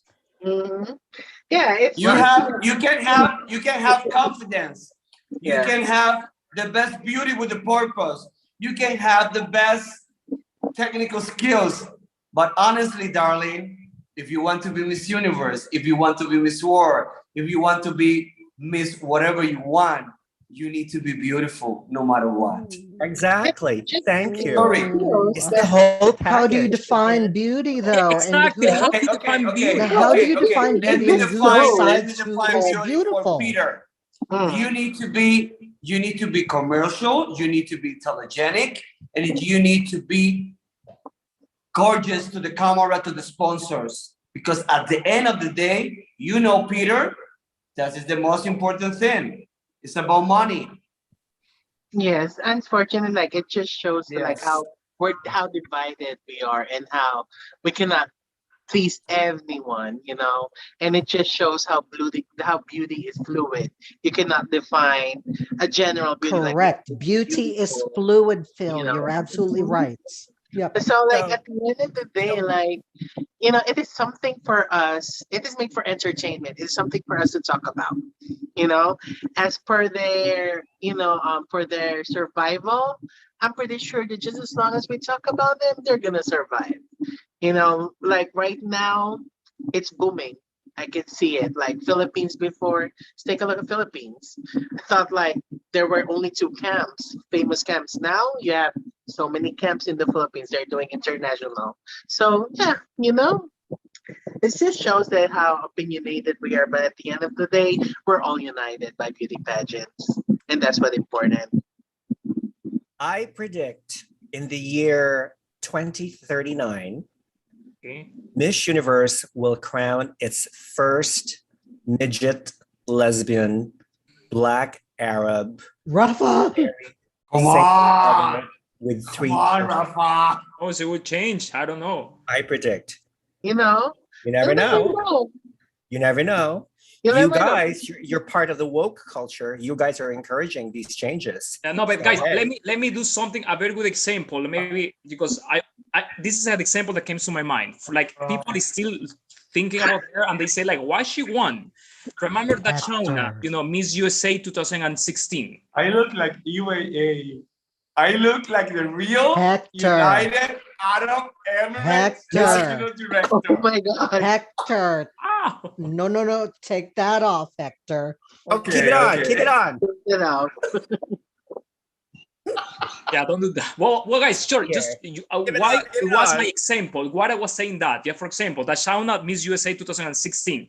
There's still people, at least in Latin America, in my culture, that they still, my friends, how she won. I'm like, okay, let me see. She has an amazing body. Like she's extremely elegant. She answered amazing the final answers, and she has a great story. Like how she cannot win. But that's what I was talking about, because like a lot of people, even still, they say that she's some people say ugly, but for me, she's like the complete package. It's not about face, anymore. I mean, it's more about the complete package. Maybe that's what I wanted to say. It's not about like, oh, it's a beautiful face, she needs to wait. No, you need to see more. You need to see the complete, full package. And I think that Shaun is a great example about what I wanted to say. Yeah, Maria Tatil from Australia is an amazing example. Our Maria. Short girl. She's not Caucasian. But she speaks well. She is commercially beautiful. Yes, absolutely. But she's a fantastic, example of where diversity can actually lead you. So right, but you know what? Before social media, if Maria Tatil had competed in Miss Universe 20 years ago, she would not have made it. They would have ignored her. She probably would not have won Miss Universe Australia. Which again, times are changing. Yeah. So you're absolutely right, Rafa. But yeah, times are changing, and we've got all of these other mediums that we're exposed to. So yeah, I think to ensure our survival, as much as we love the tradition, we kind of need to listen to what's happening. And yeah, but maybe you're right. Your prediction could probably be right. With all these woke culture requirements that we're trying to impose on these pageants, what then is the sense of continuing having special pageants for transgendered women or for non-white women or for married women? Why not just become all-inclusive? And that's the purpose behind this new pageant called Universal Woman Pageant. Okay, just a disclaimer, I'm not promoting or advertising Universal Woman Pageant. I'm basically stating that there's a new pageant where everybody is welcome. And I did debate this with the national director, Carolina, and I asked her, okay, if you don't have a height requirement, are you going to accept midgets, like little dwarfs, like little people? If you don't have a height requirement, are you going to accept women who are 8 feet tall? What if the last two standing is a midget and a giant? What's going to happen? You know what I mean? You know what I mean, baby? So, and she was just like puzzled. She didn't know what to respond. Showtime! No. Well, at certain parts of the world, some people consider midgets as beautiful, It's fluid. Some consider giants perfect. I hate that word fluid. It's just an excuse, to accept all this woke stuff. Ugh. Rafa! Rafa! Oh my God, Rafa! Wine, please. All right. Give Rafa some wine. It's just like, I'm going. No, water's fine. Oh, by the way, people, speaking of being more diversified and inclusive, you do realize that the Dutch girl who was supposed to represent Netherlands in this world had to withdraw because she chose not to be vaccinated. Oh, now, Miss World and Miss Universe are discriminating against healthy young women who have strong natural immunity. They opted to not be vaccinated because they're very skeptical about the so-called vaccine, and therefore they choose to trust their natural immunity instead. And I have read at least 81 scientific researches that claim that natural immunity is superior to artificial vaccinated immunity. Now, if you're going to be inclusive physically, why are you not accepting Miss World Netherlands and her likes? That's all. Mic drops. Wait a minute. Is that the new topic that we're discussing? Well, I just tweeted. No, that's a good one. It's a good one. Yeah. Let's talk about it. Let's talk about it. Yeah. Let's talk about it. No, this is what I mean. This is the reason why I cannot go to Israel to attend Miss Universe, because Israel requires vaccination and you have to have a booster shot. If you only had 2 shots of vaccination, and if you don't have a booster shot, they will automatically disqualify you. They will not allow you. You have to have a booster shot, okay? And now I wonder, one of the reasons why the Miss Universe organization chose Israel as the venue is because of strict COVID regulations. That's one thing, okay? Miss World is going to be held in Puerto Rico. Hector, you told me that all the venues in Puerto Rico require the public to be vaccinated, or at least to show proof of vaccination, correct? Yes. If you Okay. want to come to Puerto Rico, if you want to visit my country, you need to be vaccinated. Okay. And if you want to enter to the venues, to any place, you need to present your Baku ID, whatever you need to prove that you have the vaccine already. Mhm. Okay. This is something, honestly, this is something that I don't like it. I need to get my vaccine because, well, I'm not going deep in this topic, but I think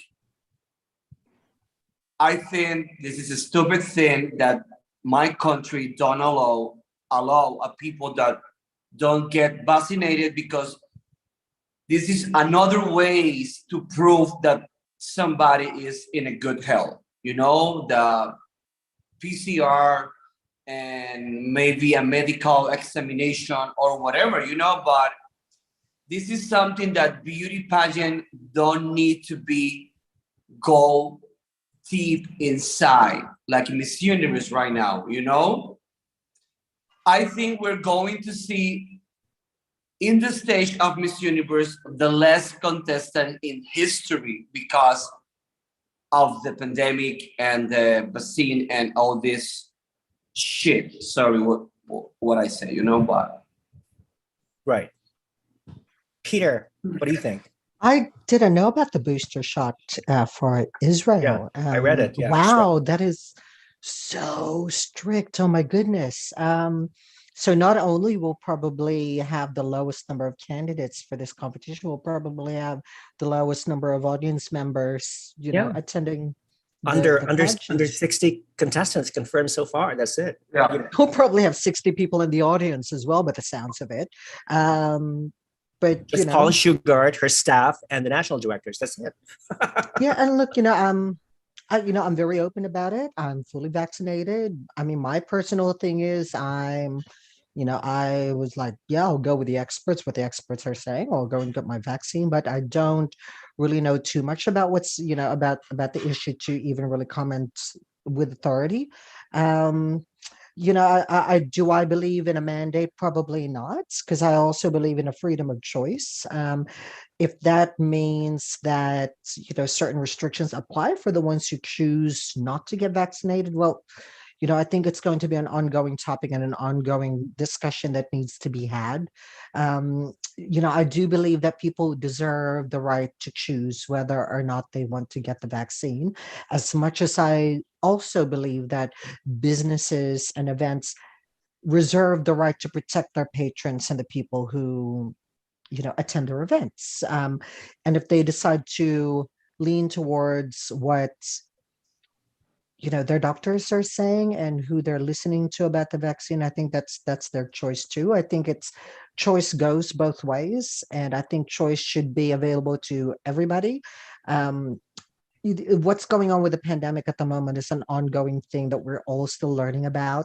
We're probably not going to see the benefits of this education in our lifetime. It'll probably be the next generation that's going to reap the benefits of our studies and our debates and our arguments. We're in a very difficult situation at the moment because we're all flying by the seat of our pants. Who's to say that one research makes more sense than the other? So we're all hamsters in this instance. I think we're all part of Sorry, but big not me. experiment. Yeah, we're all part of a big experiment, and we're not really Not going me. to know what's going to happen. Not Of me. course you're not. Yes, of because course you are, Not Rafa. me. we are not in the same age level. Whatever is, why the Miss Universe and Miss World organization don't ask if they contestants they have the flu vaccine or Exactly. they have the Thank yellow you. fever vaccine, Thank or you. why they don't ask for any vaccine, just only the COVID-19. Why? I understand what you say and I'm with you, but this is something that break my mind. This is something that make me crazy, because What about asking some of the contestants if they took the HIV shot, just in case they're yes, carrier? You know what I mean? yes. Where do we stop? Or drug I guess tests. I guess the question drug there Why not is, ask them if they have cancer? Why not ask them if they have diabetes? Why not I ask them? suppose the question then is, why did we close down economies and why did we shut down countries because of COVID? And why do we not shut down our border? Why did we not bring up our borders because of the flu? When HIV unfortunately hit the world, why did we not shut our borders? And why did we, so what makes the COVID virus so different from all these other pandemics? I mean, those are the questions that are legitimately we are going to be asking each other, that we probably may not get an answer to. So yeah, absolutely. Why did they not ask about if they got the flu vaccine? Why did they not get asked if they've had the HIV vaccine or the yellow fever or the dengue thing? Well, of all the pandemics, why did we shut down our countries because of COVID and not anything else? Why they don't ask for a drug test? You can imagine if they do a drug test. Good point. You can imagine how many contestants don't go to the contest. It's really none of these organizations' business. Your medical history is private and should stay private, period. Thank you. Can I say something? I think that the Miss Universe and Miss World organization, they need to be careful for what they say to the contestants, and the organizations, because first they cannot ask the girls, to get vaccination. I think that's not even appropriate at all for beauty pageants. It's all about empowered women, and that empowered woman also means they have to have the right. They need to make their own decisions. If they don't want to get vaccinated, sorry, they are. They don't want to. That's empowerment, right? So they need to be very. My body, my choice. Yeah, they need to be careful what they say, because it will be different. It will say let's see, Miss World Organization or Miss Universe, we don't care about the delegate. However, so sad the country, you need to be fully vaccinated to be, to come to the countries. If you're not, you cannot come. Sorry. I mean, that's different because that's something it's not with the organization. It's totally external. So I think that's why they need to be very careful, because I don't like when they say that Miss Universe and Miss World, they ask the girls to be fully vaccinated. That's no good. Imagine right now for Miss Universe Puerto Rico, for example. I know that she is fully vaccinated, but in Puerto Rico right now, if you want to get the booster, you need to be 65 older, or you need to have a health condition. She's not available to get the booster. Imagine in another scenario. Imagine, for example, Miss whatever, that she have a condition like diabetes or something like that she can get the vaccine. You are not allowed this girl to compete because of that. Doesn't make any sense. It doesn't make any sense. Yes, thank you. It's absurd. It's totally ridiculous.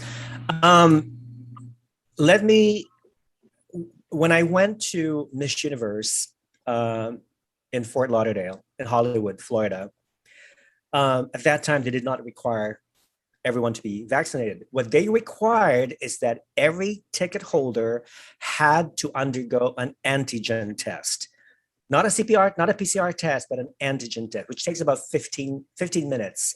So what they do is that they put a swab in your nose and they have to twist it 15 seconds, and then maybe another 10 minutes to examine the results, and they give you the results.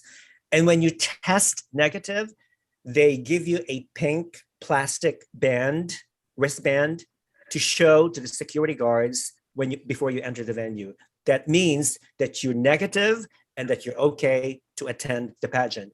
Why can't they do the same today? Now, instead of requiring everybody to take the vaccine. And by the way, just because you're vaccinated doesn't mean you still cannot get the virus or pass the virus, okay? But what I'm saying is that instead of vaccination, why not require everybody to take either an antigen test or a PCR test, which is more accurate. That's all. Antonio? Antonio, what were you going to say? No, I just agree with you. I mean, that's nothing to do with the Miss Universe organization should ask for only for that. But if the host country is more politics, they ask for something else, that's nothing that we can do. But as an organization, they should not ask for be fully vaccinated. Just show me a test and that will be fine. Period. Done. That's it. Mm-hmm. Okay. Well, what I don't understand is this. They require this, that, are you vaccinated, proof, everything. At the venue or at pageant night, you're gonna see contestants wearing masks. Which doesn't make any sense either. You're gonna see finals are doing this again. Rafa. Finals are doing this again. It just doesn't make any sense either. I think like it's been like it has been overblown. Like I've always believed that vaccination should be personal, like it should be your choice. But everyone has made it political, and now it's just you don't know what to listen. You don't know what to do now. You have one side pro-vaccine, you have one side anti-vaccine. If just let's just rewind, relax, decide for yourself whether if you want to get vaccinated or not. If you want to do it, then do it. If you don't, then don't. I applaud you. I congratulate you. You're practicing your freedom of choice. Well, see, it's common sense. If you're sick, stay home. Yeah. Okay? If you're sick, if I have a cold or a flu, I don't go out there and socialize with people. I stay home. I take care of myself. I eat my soup. I drink wine. I take my vitamin C. I take all this lovely fresh fruit and vegetables and lots of liquids and rest and watch Netflix. And then 3 days later, I'm cured. Why can't you people out there do the same thing? If you're sick, stay home. Yeah. I mean, it's just like people has a lot of things to say, and even you have to walk on broken glasses. You have to change your terms. Like just recently, I have to ask my employees if what their status is. So I have to change my words. Do you consider yourself vaccinated? Yes or no? Yeah. Yeah. It's just okay. Like for example, when I went to see my plastic surgeon. Yes, people, I had surgery. Okay, nothing wrong with that. 2 days before I met my plastic surgeon, I went to my local drugstore and I had an antigen test. Why? Because again, not because the surgeon required me to do so, but I felt that it was my responsibility to be sure that I do not have COVID. It turned out to be negative. Great. So I went to see my surgeon.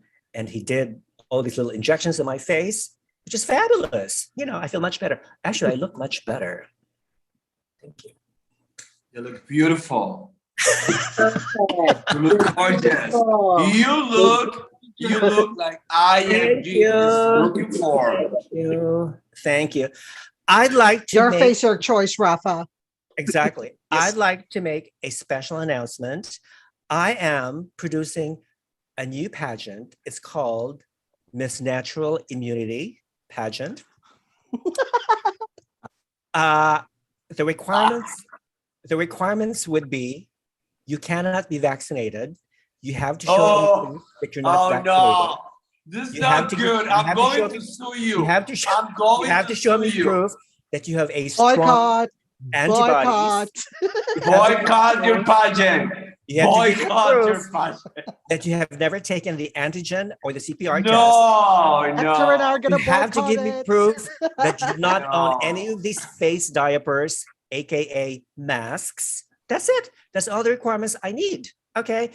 Any interested young women out there who want to join my Miss Natural Immunity Pageant, give me a call. Why? Why only women? Why only women? Why natural? Yeah. Okay, fine. Everybody, including men, are allowed to compete. Happy? All right, moving on. Okay, I really don't want to be obsessed or spend too much time with this COVID thing because I'm done. I've had it. All right, what's the next topic on the agenda? Oh, let's talk about Miss Globe. Ah. Miss Globe Miss Globe 2021 is taking.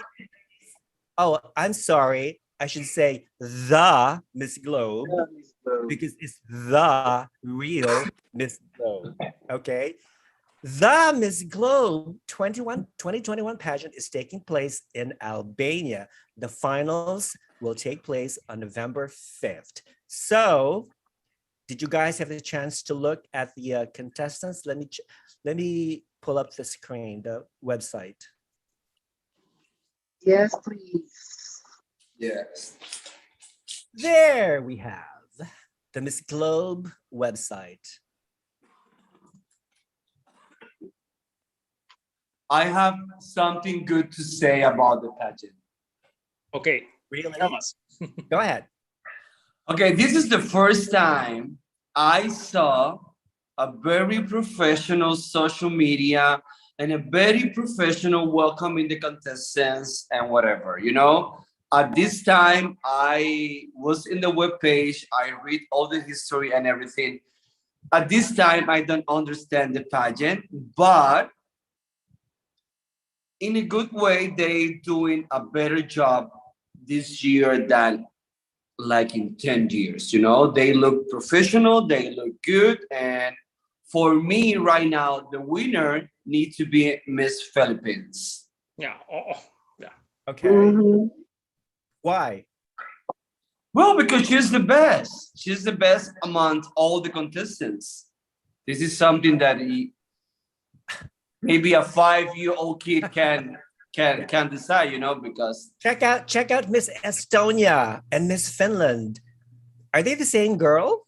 yeah, they're twins. They're twins, like separated Yeah. birth. Oh my Yes, god. maybe.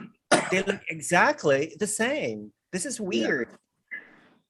Yeah. And then you have Guyana. Ooh, look at her. She's cool. Mhm. You have India. Oh, I love Italy. Wow. Italy, by the way, Italy is one of my favorites. Yeah, it's beautiful. Yes. Yeah, look at that face. Look at that whole look. I love her. Italy. Wow. She And should have been then- like she should have been going to Miss Intercontinental. Yeah. Italy. And then you have Malaysia, which is gaining steam. Malvin Carr. I saw an interview of her by Missology, and she's amazing. So she could be there.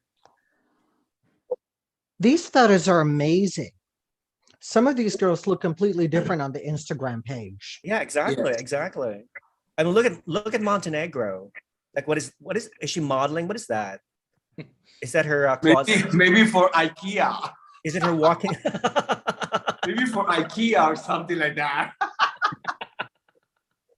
Oh, Hector, you're bad.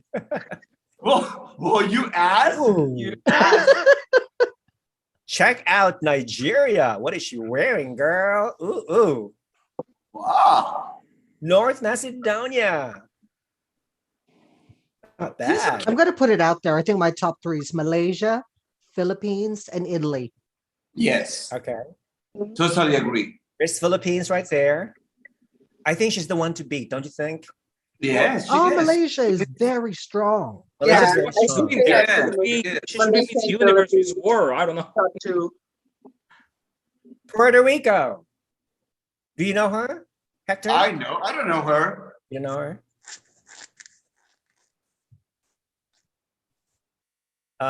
Romania is cute. Russia is cute. Serbia, I don't know. Siberia, South Africa, Spain. Oh, there's no Thailand. Yeah, there's a lot of big bone girls. There Yeah. are. There are. That's okay. That's okay. Ooh, Tatarstan. She's pretty. Her. She is She reminds, actually pretty. she reminds me Yeah. of Mukia Datul, Miss Supernational 2013 from the Philippines. Yeah, she also looks good on the Instagram page too. Yeah, she does. Yeah. Turkey. Same with Turkey. Beautiful. Yeah. Yes, Turkey is beautiful. Of course, I love Miss USA. She's in my top 5 because I interviewed her, okay? And she's one of the youngest. She's only 18. Quattrochi? She's only Capri Quattrochi. She's Wow. pretty, gorgeous. Italian. And Venezuela. And Venezuela. I think like the story for Miss Globe is will Maureen finally be the bride? Because whatever pageant she goes in, she's always first runner up. Oh. Yeah, that's too bad. That's too bad. So She was Maureen? first runner up in Miss Yeah. Eco International 2019. yeah, she's first runner up Miss World America. Miss World America. Right, right. First runner up technically to Miss World Philippines too. Mhm. Because Eco is their Yeah, second. this is Malaysia. She's gorgeous. I think Yeah. it's gonna be Malaysia, Philippines, Italy, basing on the pictures. But yes, I mean, there's someone who could surprise us. Yes, they You have know? more. They have more nice contestants than Miss Intercontinental. Oh, I was gonna say that. I totally agree. I Yeah. totally agree. Mhm. Of course, Miss Intercontinental right now is celebrating in Egypt, but nobody cares, because I'm not there, Sorry, but it's true. It's true. Nothing without me, but Okay, so my top five. I'll start. My top five for now are USA, my girl, Canada. I think Canada she's coming quite very strong. Italy, Malaysia, and Philippines. Those are my top five. The one to beat is Philippines. yeah. Bill, what do you think? Agree. Agree? Yeah. Okay. Antonio. I feel bad. That was the only pageant that I actually didn't have time to see the girls. The only thing I want to say, I don't know why Maureen is there. She should be in Miss Universe and Miss World. Like she's too Yes. much those Yeah. for Miss Globe. I'm sorry, Miss Globe, but this is true. But I think like even Miss Grant for Maureen. She She was could be perfect the- for Miss Grand, yeah. But Mhm. well, Yeah. Interesting. Choices. Peter. Yeah, Malaysia, Philippines, and Italy. Those are my top three. I think Malaysia's the one to beat. Okay. Oh, come on. Add two more. Add two more. Yes. I said top Not five. worth it.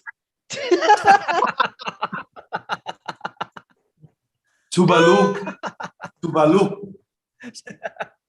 Kitty bus. Okay, so we all think that Miss Philippines is going to win Miss Globe 2020. Malaysia. I think Malaysia. Or will win. Malaysia. Peter thinks it's Malaysia. It's between That's Philippines. okay. That's okay. In Malaysia.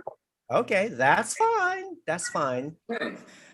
Okay, next pageant, Miss World 2021, which is going to take place in Puerto Rico, La Isla del Encanto, on December 16th. Okay, so let me pull up the screen. Okay, well, the Miss World website has not been updated yet with the official pictures because, of course, it's still not pageant week.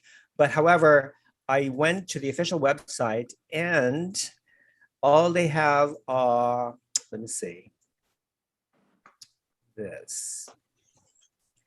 So as you can see, they update their website with new crownings. For instance, here's a picture of Miss World America 2021. She's, by the way, in my top five for now.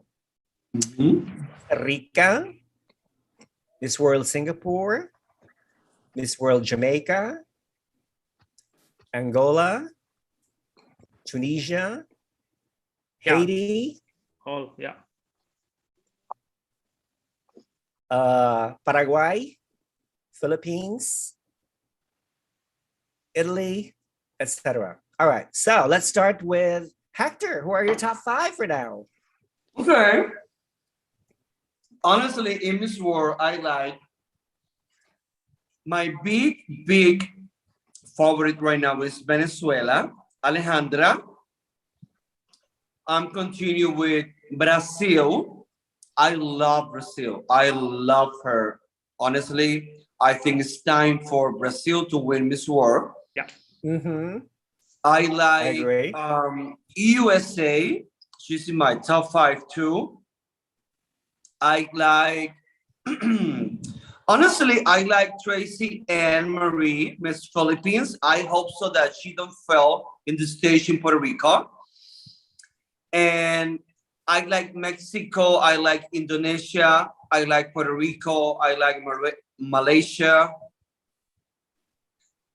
Nicaragua. But my big favorites are Venezuela, Brazil, USA, and Indonesia.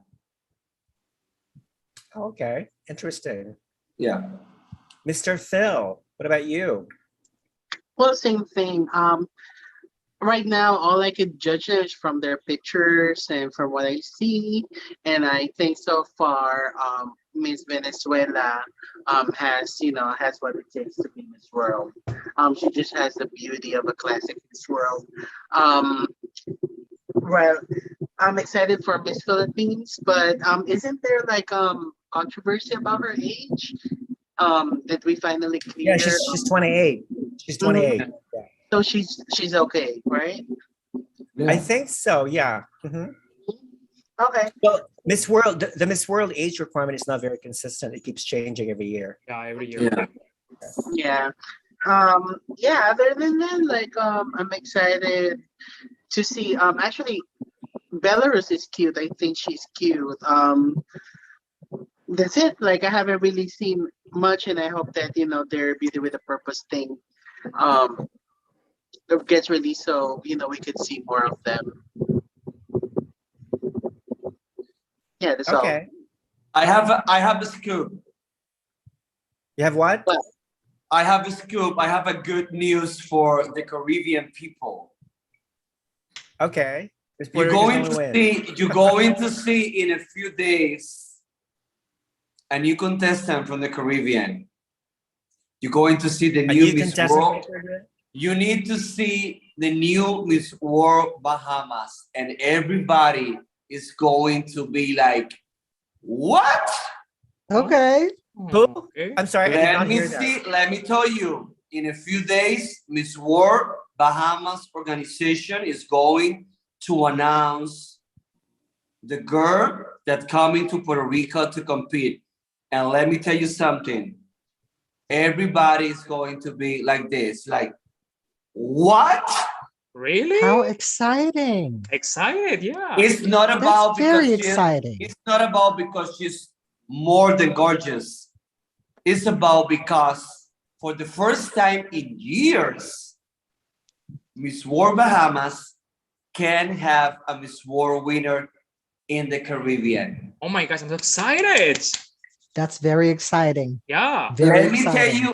let me tell you something again. She is the bomb. She is the bomb. Have we seen her Hector. before? Yeah, in have we another seen her pageant, before Hector? competing? Hector, I We know talked her. about her. Is she famous? You see before her compete, Okay. but just in local pageants. Oh, Oh, damn it. But I'm 51 years old. Nobody impressed me at this time of my life. Nobody impressed me. You know what impressed me in my life. But I'm more than impressed with this girl and the work that Miss World Bahamas organizations are doing right now. Let's see. Okay. Let's see. Okay. I know that girl, Hector, that you're talking about. Yes, I know you know her. So you and I both know. All the Yes. others don't. No. Okay. So my top 5 for Miss World 2021 for now include USA, Brazil, who I think is going to win, oh, England, yeah. Rihima Mutamya, she's amazing, She's gorgeous. Canada, whom I just interviewed, she's amazing, Svetlana Mamayeva, and France, Yeah. April Benayoum, who was first runner-up to Yeah. Clémence, to Amandine. Okay. Yeah. So nobody mentioned Miss France, but she's gorgeous. She's stunning. Perfect. So France is back in the game.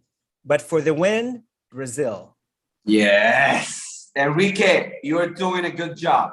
Enrique Fontes, my friend. Yes. Oh, yeah. Yes. He's doing He's doing a great job with this girl. 2021. Amazing. Yeah. They need a crown, a Miss World crown. Yes. They need it. Okay, Mr. Peter, what do you think? I'm really hoping that this year we're going to get the trifecta for the United Kingdom. I think they've done an excellent job selecting their winners. So I really love Wales. I loved England. Love Scotland as well. I'm very excited about Ireland. Nobody has mentioned Miss Ireland yet. So I think she's the one to watch out for, but I'm with you. Brazil. Brazil is my top pick for the win. I think it's time. It's been a long time coming, and it's absolutely time for Brazil to win Miss World. Yeah. Mhm. Okay, but as Hector said, whoever is going to represent Bahamas in this world, she could pull a surprise because I know this girl. I judged her Okay. in the first Miss Universe Bahamas pageant, and she has evolved into this amazing, gorgeous, stunning young Ooh, woman. I can't wait. Excited. Yeah, me can't too. wait. Oh my gosh. Yeah, I think she will be crowned, I believe, next week. And Yes, the yes. national director told me, Rafa, I'm going to give you the link to the live stream, and you can't miss her coronation. So I'm really, really looking forward to that. So Bahamas is yeah. appointed. Yeah. It's not actually. So it's not a competition. She was appointed by the directors. Yes. She's appointed by the director. Yeah. Okay. And Okay. Miss World And Bahamas and Miss World Bahamas, when she arrived in Puerto Rico, she's going to wear Puerto Rican designers again. Okay. Yeah, let's see. so yeah, I Terrific. think Bahamas is one of those non-sash factor countries who are Yeah. really, really, really struggling Wow. to be recognized on world About stage. time. Hmm. And I'm really, really hoping that this year they will actually make a dent in both Miss Universe and Miss World. Okay. Yes. Now, who did I miss? Phil. Hey, I'm the one who loves Miss World Anto- pageants. Antonio, por favor, mi amor. Por favor. Well, you all know, guys, that Miss World is my favorite pageant so far, like always. Yeah, because you love Julia Morley. I love Julia Morley. The day that You're I will obsessed with I will her. be like, it's so sad. I don't know if I told you, but I was supposed to be in Ecuador. It was in 2020 for the Miss World Ecuador, and she was supposed to be there. So I have everything included. My ticket. I have friends with the Miss World organization in Ecuador, so I was supposed to be close to her. And pandemic. I happened. know her. My I dream is know. destroyed. I know Julia. Yeah, I know. When my I God, was in like- South Africa, in 2000, and I say, "Hi, Julia. Hi, Julia," and she say like, "Hi, what do you want?" And I say, English "I woman. just want a picture." Okay, fast. I say, okay, thank you. Probably thought you were a terrorist. Yeah. I hope that will not happen to me. My hair will be destroyed. So anyway, guys, first, it's too early to have a very good prediction because Miss World is more about, it's not about look, it's more about like the projects, etc., and how they they communicate, how they express themselves. And also this top 5, I made it based on, remember, like each year, always the top 5, they are the queens, of each continent. I'm not sure you have realized that. So far, my top 5 is top. I saw all the girls on social media, by the way. So number 5, India. Okay, she's gorgeous, and for sure, India, in my opinion, is the strongest for Asia. Number 4, surprise for everybody, but guys, I invite you to go and see her Instagram. Miss Guadalupe is my 4th girl. Check it out. Okay. Go Okay. and Miss Okay. Guadalupe. She is amazing. Like, oh gosh, she gives me like Miss Belgium vibes, like that. She's gorgeous. 3rd, Venezuela. Of course, Miss Venezuela is like, Julia Morley will love her. She will see her and she will be like, I want to crowd this girl so bad. And this is something nice, that the fact that they took the Miss World franchise from Osmel Sosa was the best thing ever, because Osmel didn't know what to do with Miss World. But now this Jacqueline Aguilera, she knows about Miss World, so she kind of like, she knows what they're looking for. Number 2, England. She's the best from Europe, but Europe is very strong. I'm like, yeah, I think she's a doctor. She's beautiful. She expresses themselves very well. She will be like, for me, she will be in the top 3. And number 1 is Miss South Africa. I don't know why, guys, you don't like her. She's my favorite for the crown. She's like moly. Yeah. But let's see. It's too In my soon top 10. yet. Yeah. Yeah, she's in my top 10 too. Yeah, I want to see like when the pageant progress, when the full resumes are there, posted. Okay. Any other opinion about Miss World 2021? Favorites, reactions? No, we're good.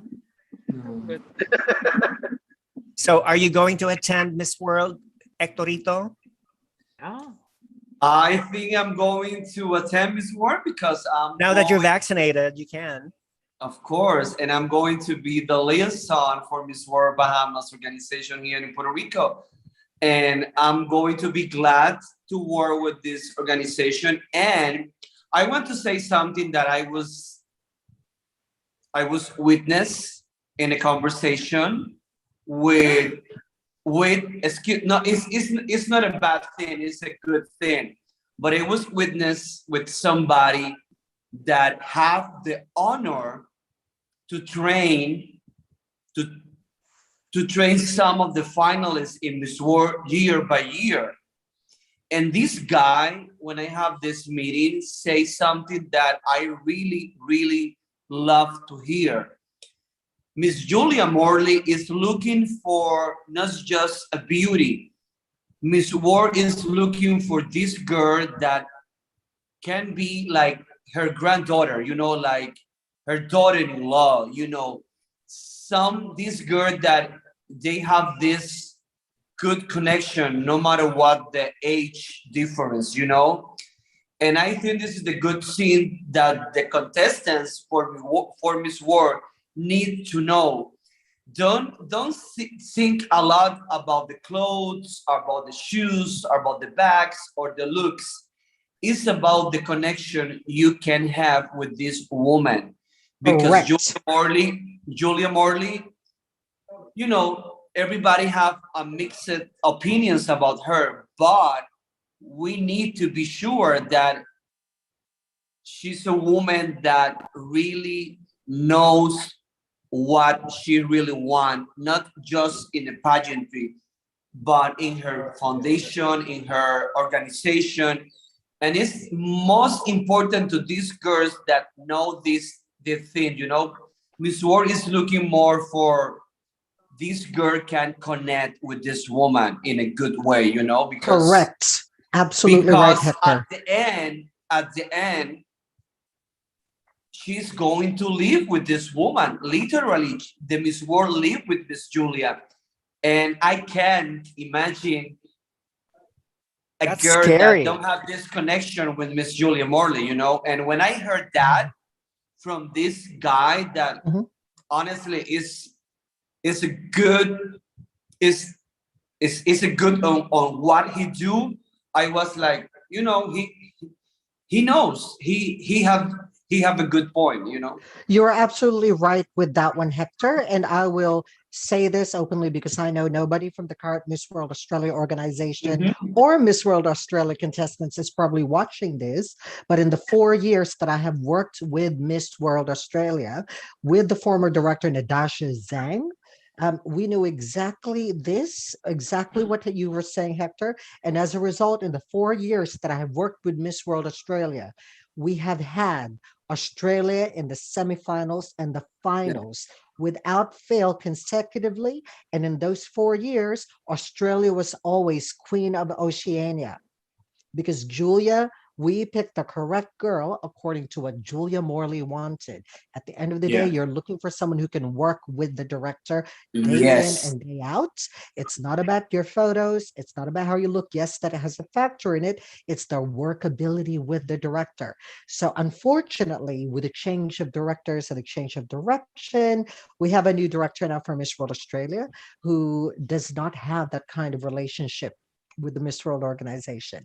I haven't worked with the Miss World Australia organization for a long time. And since I stopped working with them, Australia had fallen on the wayside. So I think it's absolutely important, Hector, what you have said, because that is absolutely correct. At the same time, we probably shouldn't be sharing that with all the other countries so that we always have a unique, that advantage. But you're absolutely correct.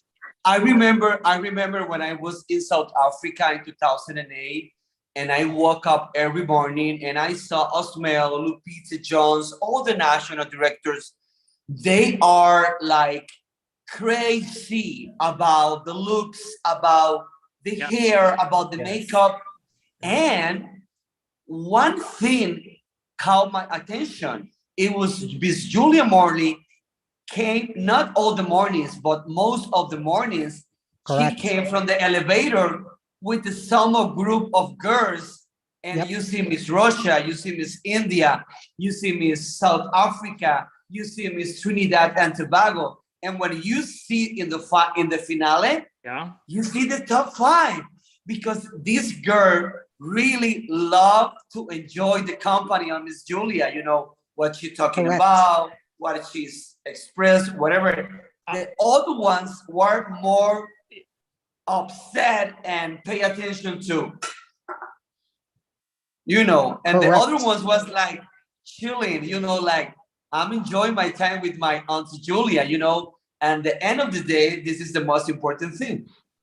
If you look at the other judges, production assistants, it's the production, it's the director, it's the choreographer, it's who is closest to Julia that's choosing the girl. Just to say something important, like the last Miss Ecor who plays in the Miss World was in 2015, Camila Marañón.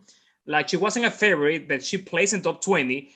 And she was close to Julia. Why? Because she gets sick during the pageant. So she told me that Julia, I stayed with her like for 3 nighs, like visiting her. So, she talked to Julia about, like they were actually close and she was in the top 20. Mm-hmm. Yeah. Mm. Yeah, I've always thought that Miss World is, for you to become Miss World, you have to be this Disney princess prototype, and Julia Morley is your your fairy godmother. You have to be a virgin to win Miss World. Rafa. It's all about, Miss World is all about like connection, Rafa. Relationship. It's true. So, with that note, what do we think of Miss World Sweden? Well, she should have been like to Miss Universe. Okay, Send her to Miss Grand. I know her. She was in Top Mother of the World. She was in my last Top Mother of the World as general coordinator. And honestly, I'm very happy that she's going to Miss World. I don't see her in Miss World because she's like a bombshell, she's like a pucci, like Carmen. She's like, oh my God, look this. Oh no. Would Julia love that?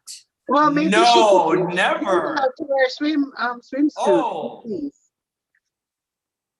God. And guys, Julia is the kind of woman who she goes to the social media of each girl, believe it or not, but I have that she screw every girl like in very detail. Yeah.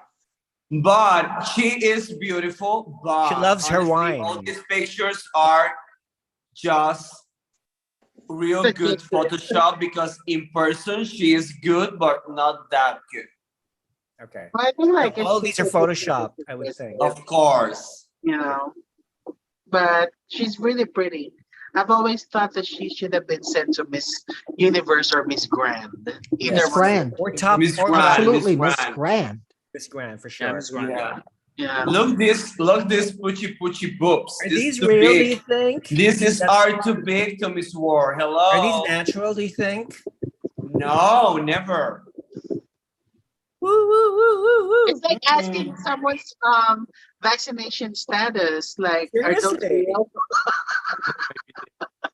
Okay, that's a pretty photo of her. That's a really pretty photo. She looks, she looks like a Barbie doll here. Like very princess. she looks like Miss Belgium in '92 Miss Universe. Remember Miss Belgium with the green dress? Yeah. Top 6. Yeah, you're right. Amazing. She looks All like right. a So comedian. it seems like From, we all love Miss World Sweden, and we all wish her the best of luck. And we just hope that Auntie Julia or Grandma Julia will take notice of this Barbie doll. Yes. Goodbye, Miss Sweden. Bye. Adios, mi amor. Okay. Any more comments about Miss World, or are we ready to move on to Miss Grand International? Move on. Yeah, okay. Yes. Yeah. All right, let's move on to Miss Grand International, which is going to take place in Phuket. Phuket. Oh, good God. Sorry, Freudian slip. Stop it. Phuket, Thailand. On December. It's too bad we don't have code tonight. Damn it. Oh my God. In Thailand on December 4th, 55 countries confirmed participation, but there's a problem. Not all of them are on the list of countries where individuals Right, are allowed yes. to enter Thailand. Correct. Many countries, including Indonesia, Philippines, and all of Latin America and African countries are on that list. So how in the world is Nawat, the president, going to have a grand pageant without this very strong competitive countries? You know what, Rafa? I think the government's going to make an exception in this instance. Yes. You think? Yeah, I think so. I think Yes. so. And you know that he have a good connections with the government in a good way, no matter what he said before when he was sick in the hospital with COVID. He have a good connections with the government. That's what I heard before, you know. But I'm with Peter. In this case, I think the government and the authorities, they're going to open these contestants to go to Thailand, because in Phuket is no requirements or something like this, you know. Mm-hmm. Okay. So we're looking at the Miss Grand International Instagram account. I don't remember, like last year they had 150,000 less followers, but now they've increased their followers to almost 580,000, which is amazing, Okay, so here's the pictures of some of the contestants from the Grand. Sweden, Canada, El Salvador. They do have a lot of incredible, beautiful They do. competitors this year. Such a Most high competitive, standard. more gorgeous, Yeah. for sure. Yeah. I think the quality of these girls, in a way, is almost just as the same as Miss Universe standards, Yeah. but sometimes better. Yeah. Yes. Yeah, totally. Agree. So, okay. So who do we think will make the top 5, or at least who are our top 5 favorites so far? Let me start. Okay, so my top 5 for now, actually, you know what? I put down 6. But anyway, I'll try to put to 5. The first one is Brazil. I love Miss Brazil. I love her short haircut. And I think Brazil will make the top 5 again. Okay. Enrique Fontes, my friend, if you're watching this, Yes. I love your girl. She's amazing. Another one is Venezuela. Unfortunately, last year's Miss Venezuela did not have any impact on most of us whatsoever. But I think they picked a real winner this time. Yes. Vanessa Coraspe. She's amazing. Third one is Thailand. Indy Johnson. Indy was the first runner-up to Charapit Tandrapradat, Miss Grand Thailand 2020. So just like Nam, Indy is half black, half Thai.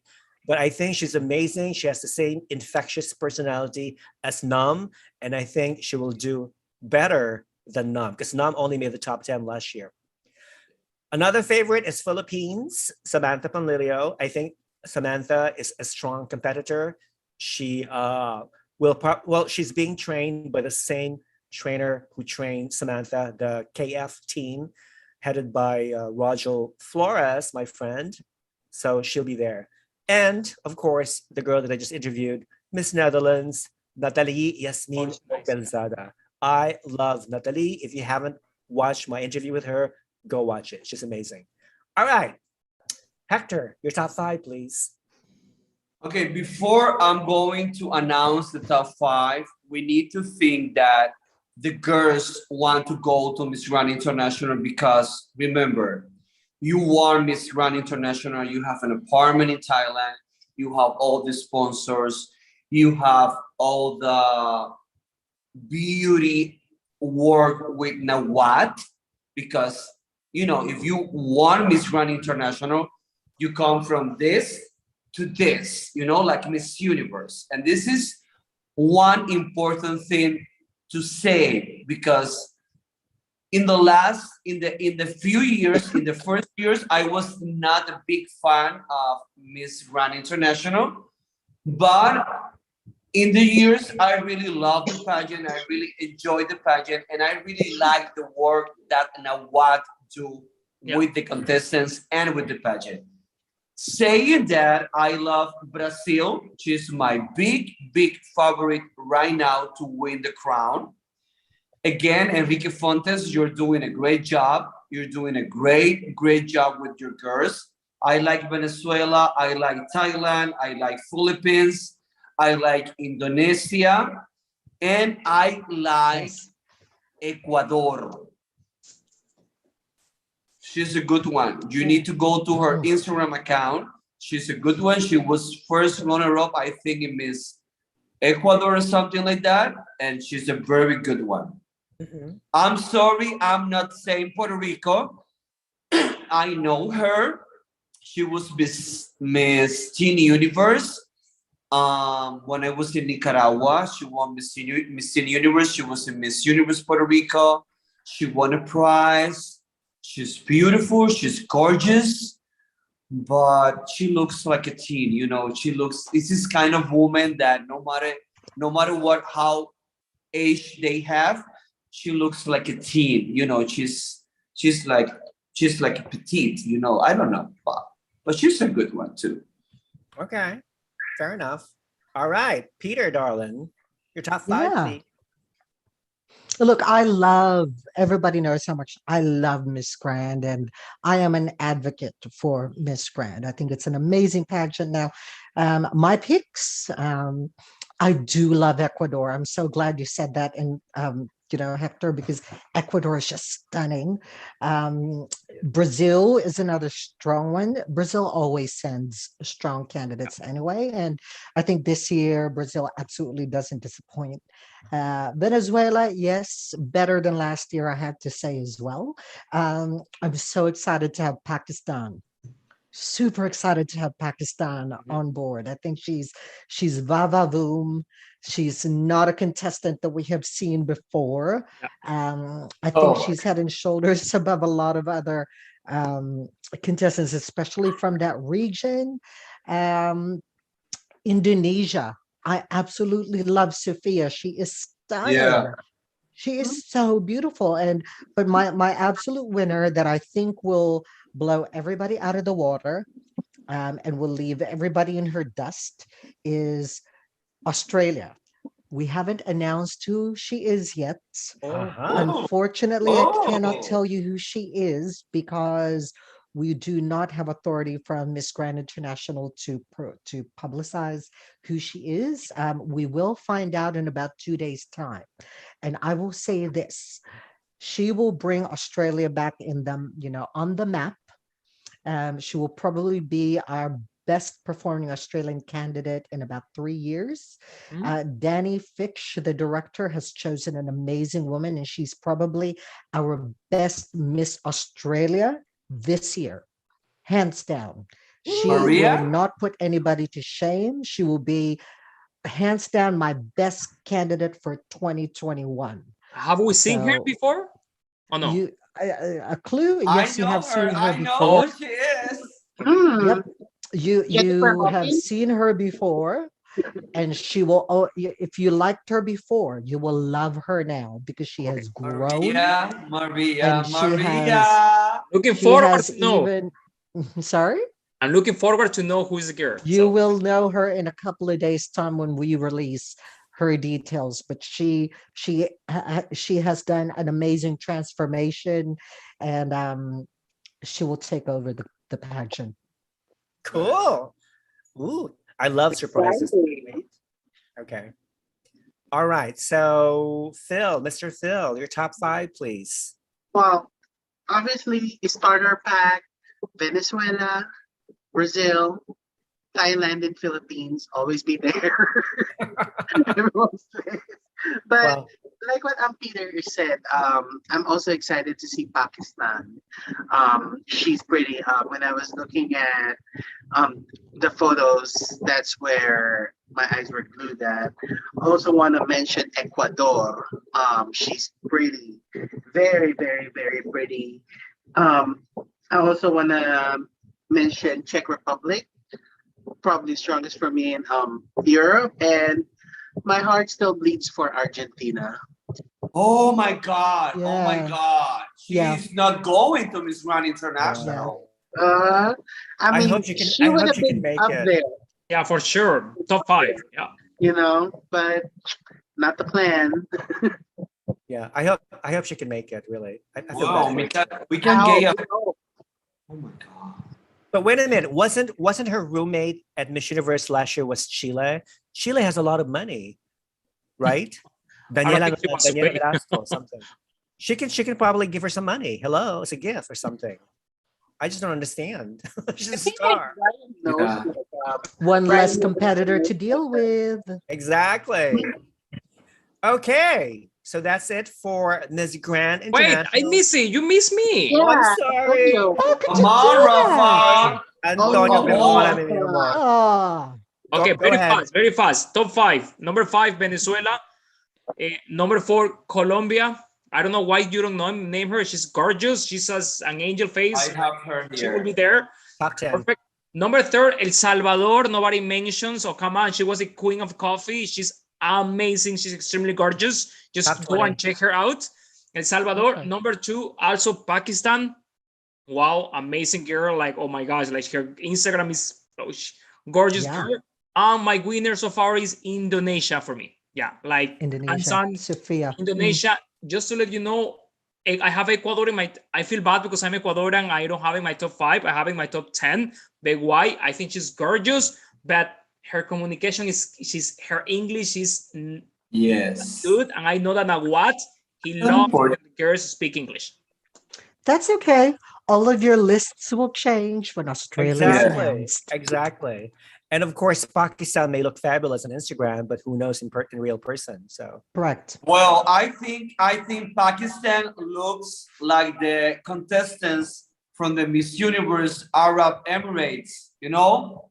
yeah, it's all makeup, it's all Botox, it's all silicone implants. They all look yeah.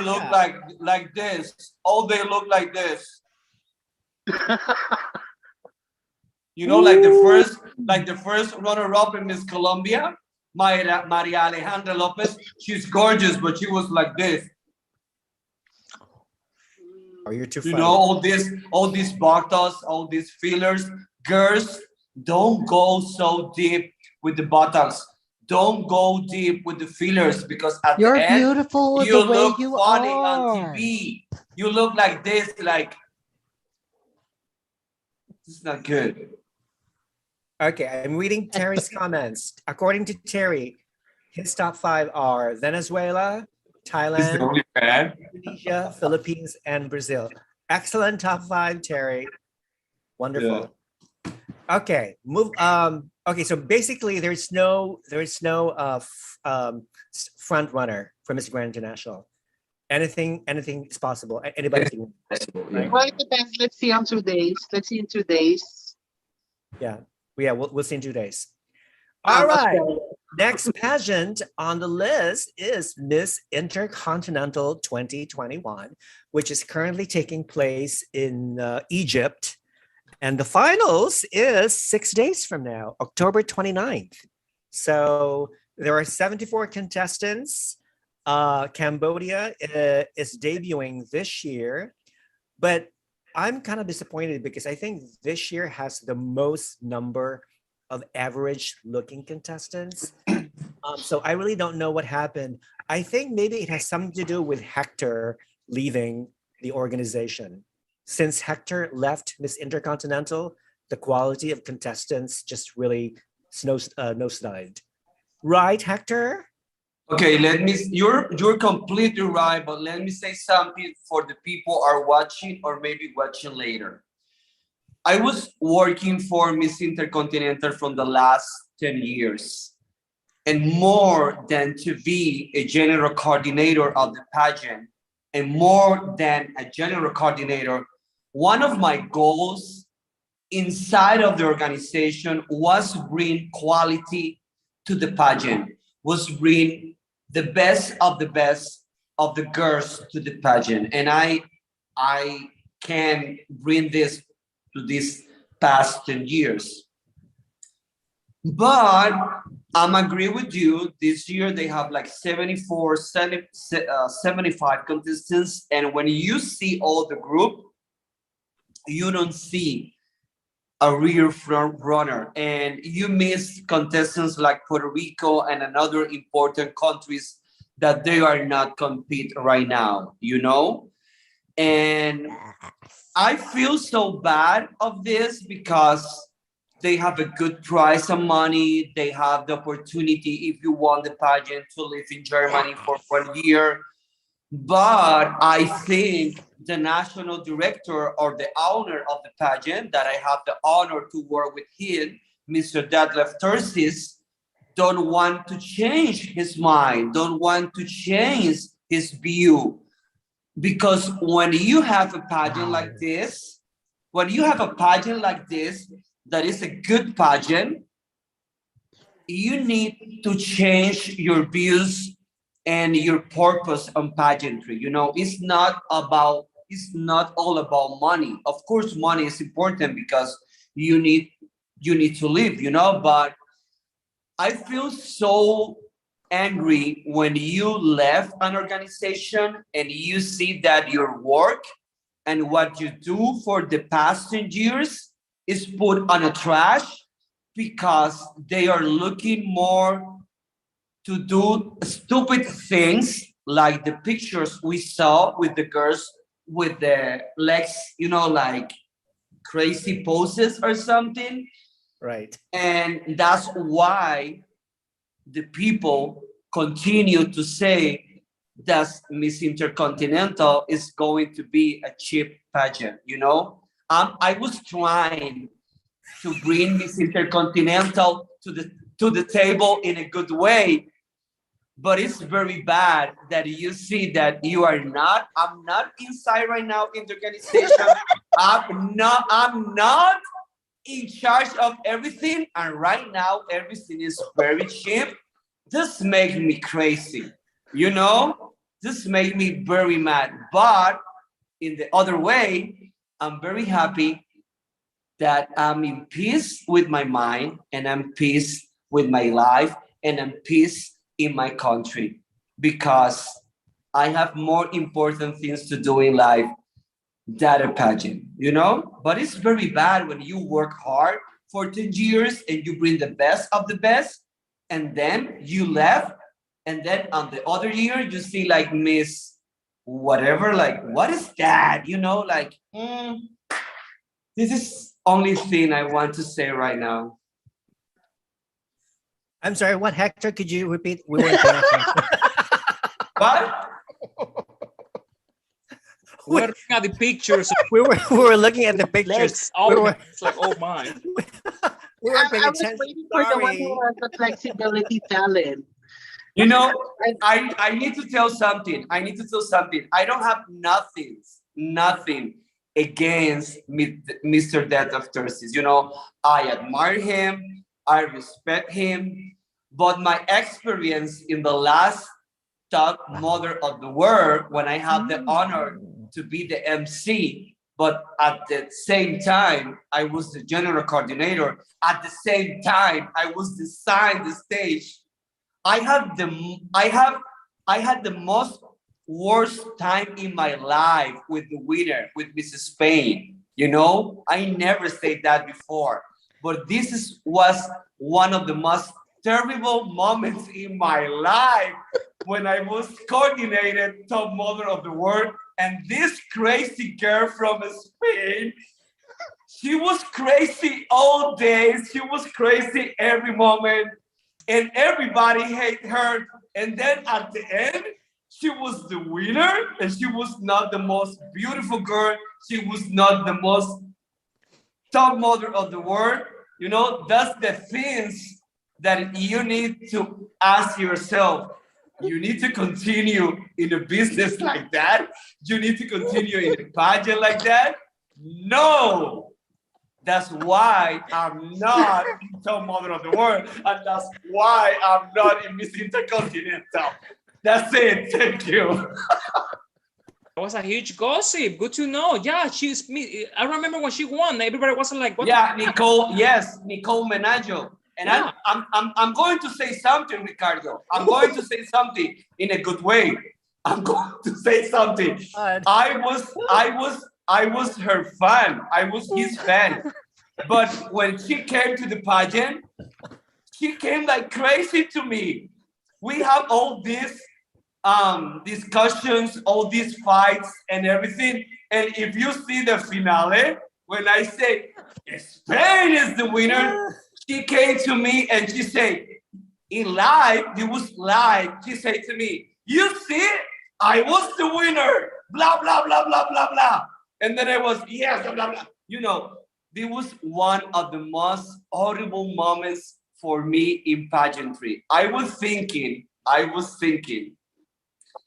that when I was trained Miss World Bahamas in a few years ago, Rafa knows about that, it was my horrible moment. But what I lived in top model of the world when I was working in my last year was the hell. And that's why I resigned for the organization. Thank you. Thank you for sharing. Thank you for sharing. That was wonderful, even though I wasn't paying too much attention, but I thought it was a very touching story. So thank you, Hector. It was. Wow. Okay. But All right. So are we This is ready to true. make our top 5 favorites? Yeah. Who wants to start?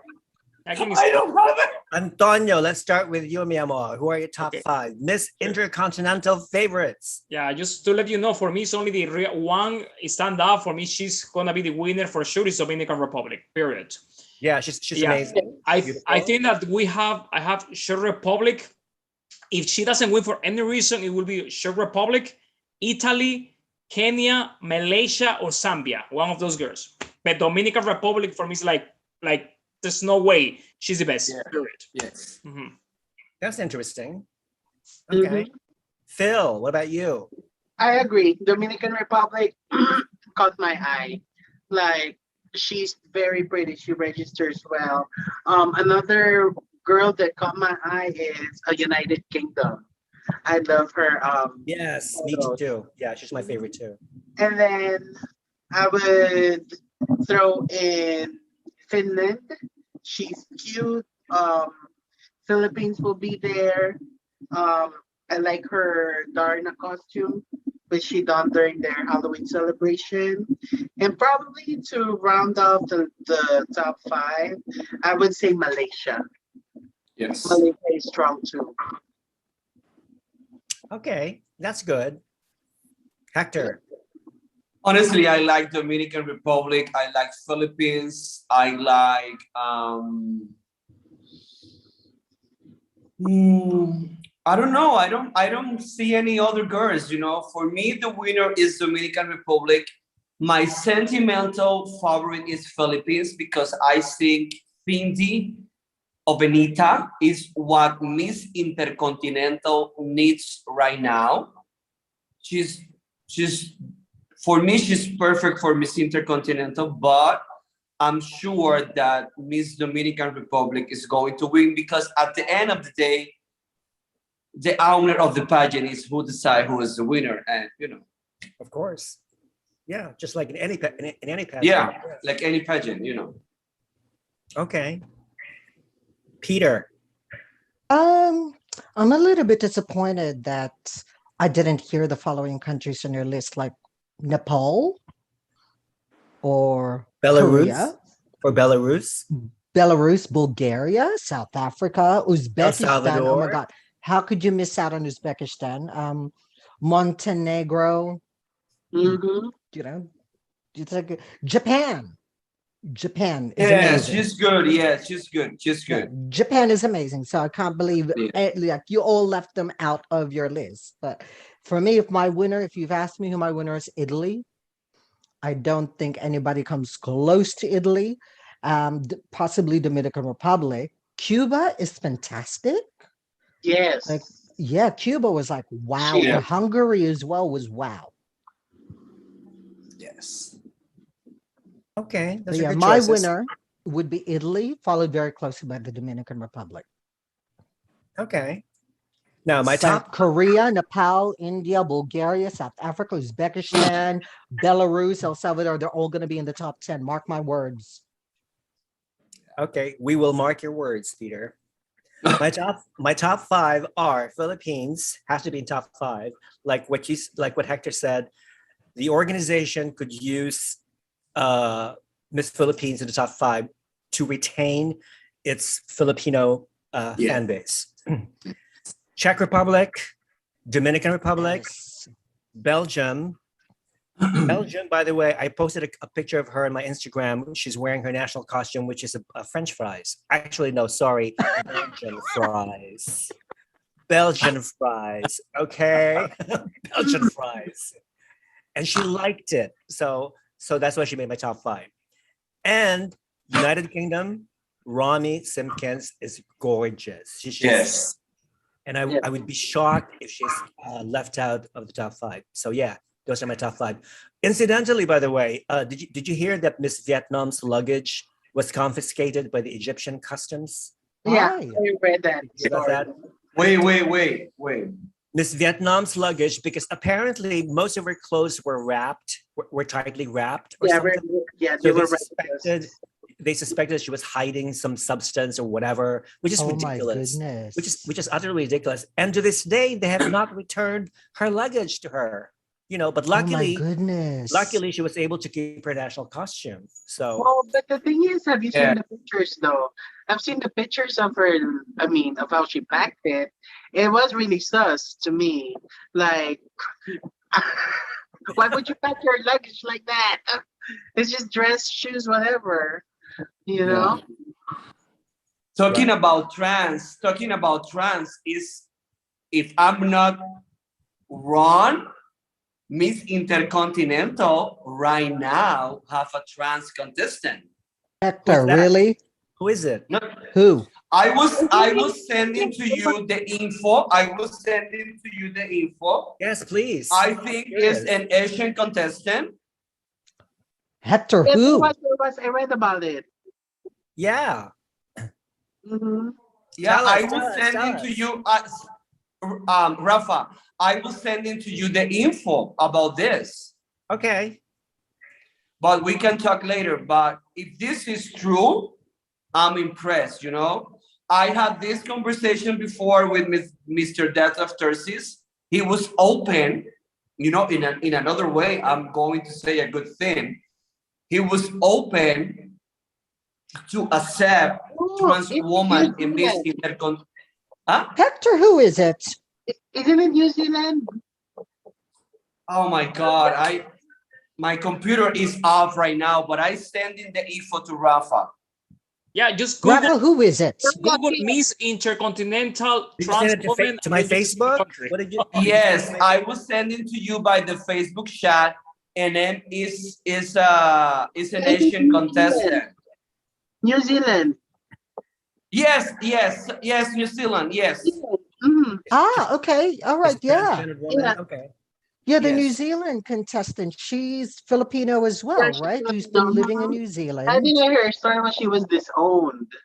And then Right, now by her parents. Yeah, Really? correct. Oh, that's Yeah. sad. Oh, that's a good thing, That's Okay. yeah. Okay, so that's it for Miss Intercontinental. Again, there's no clear standout winner Yeah. this year, just like in Miss Grand International. So it's going to be very, very interesting to watch who's going to win. So, hey. All right, moving on. Miss Earth 2021. Again, this year is a virtual edition. It's going to take place everywhere. The finals is November 21st. Guess what? 85 contestants confirmed participation. That's the beauty of a virtual competition. You can have as many as countries who can participate as they want, and of course, more franchise money for Miss Earth. 3 countries are debuting: Gambia, Laos, and Niger, which is great. So let me pull up the screen for Miss Earth. Miss Tierra. Miss Tierra, yes. Okay. So they don't have the pictures. They don't have the pictures of all the official contestants yet, but here's just a glimpse of some of them wearing their sashes and their crowns. Okay, let me tell you, Miss Earth China. I'm Canada. sorry, Miss Canada. Oh my God. Miss I know Earth her. Canada. Miss Yes. Earth Canada was actually Yes. Miss Supranational China. Yes. And she was Alice Miss Intercontinental New Zealand. That's right. Oh my So God. Yes, so she is a crown chaser. She is a country hopper. Nothing wrong with that. Nothing wrong. I thought that she should have placed in Miss Supranational Agree. ever since she won the top model award. Yeah. And I was like totally shocked when she wasn't even made the top 20, 25, whatever.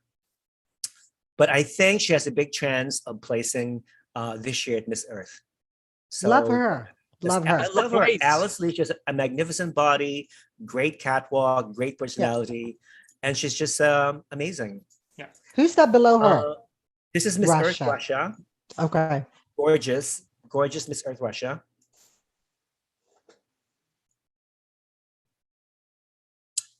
Okay, so this is the Lindsay Coffey, the current Miss Earth, and Miss Earth Air from Venezuela, Stephanie Shrek. Remember when they both met for the first time in Greece during the Miss Earth Greece pageant? Okay, so according to the Miss Earth rules, all 4 winners of Miss Earth could not be in the same room together because of, again, COVID. So therefore, they only had to meet face to face, a couple of them, one-on-one. So hopefully, Lindsay can meet with Miss Earth Philippines, Roxanne Bays, one of these days. So yeah, I'm not really following Miss Earth as much as I'm following the other pageants. I think I'm following Miss Intercontinental more than I'm following Miss Earth. Maybe because something about the fact that it's a virtual pageant, there's not much interest in watching a virtual pageant, and there's so many things going on. I mean, Miss Earth conducts all these online interviews, which is great. By the way, you get to know all the delegates and whatnot. But again, how much of all these chat and all these talk can you handle? You know what I mean? Yeah. Considering there are 85 of them, how much of all this talking can you stand? I mean, who has the patience to watch all 85 girls chatting and blabbing and discussing environmental issues? How much of these environmental issues can you take, people? How much? No. All right. So I don't like virtual pageants, I don't like this kind of thing, Yeah. I don't know why they don't move the pageant to another country. I don't know why the national director or the owner changed the pageant to another country, because the last production I saw from Miss Earth revert in me my love for Miss Earth, And of course, the winner was Miss Puerto Rico and blah, blah, blah. But this kind of virtual things is boring to me. Yeah. I'm sorry, but it's something that I don't like it. Okay, agreed. But you know what? It's not very easy to actually produce a virtual pageant because you have to synchronize everything. You have to make sure that everything is in perfect sequential order.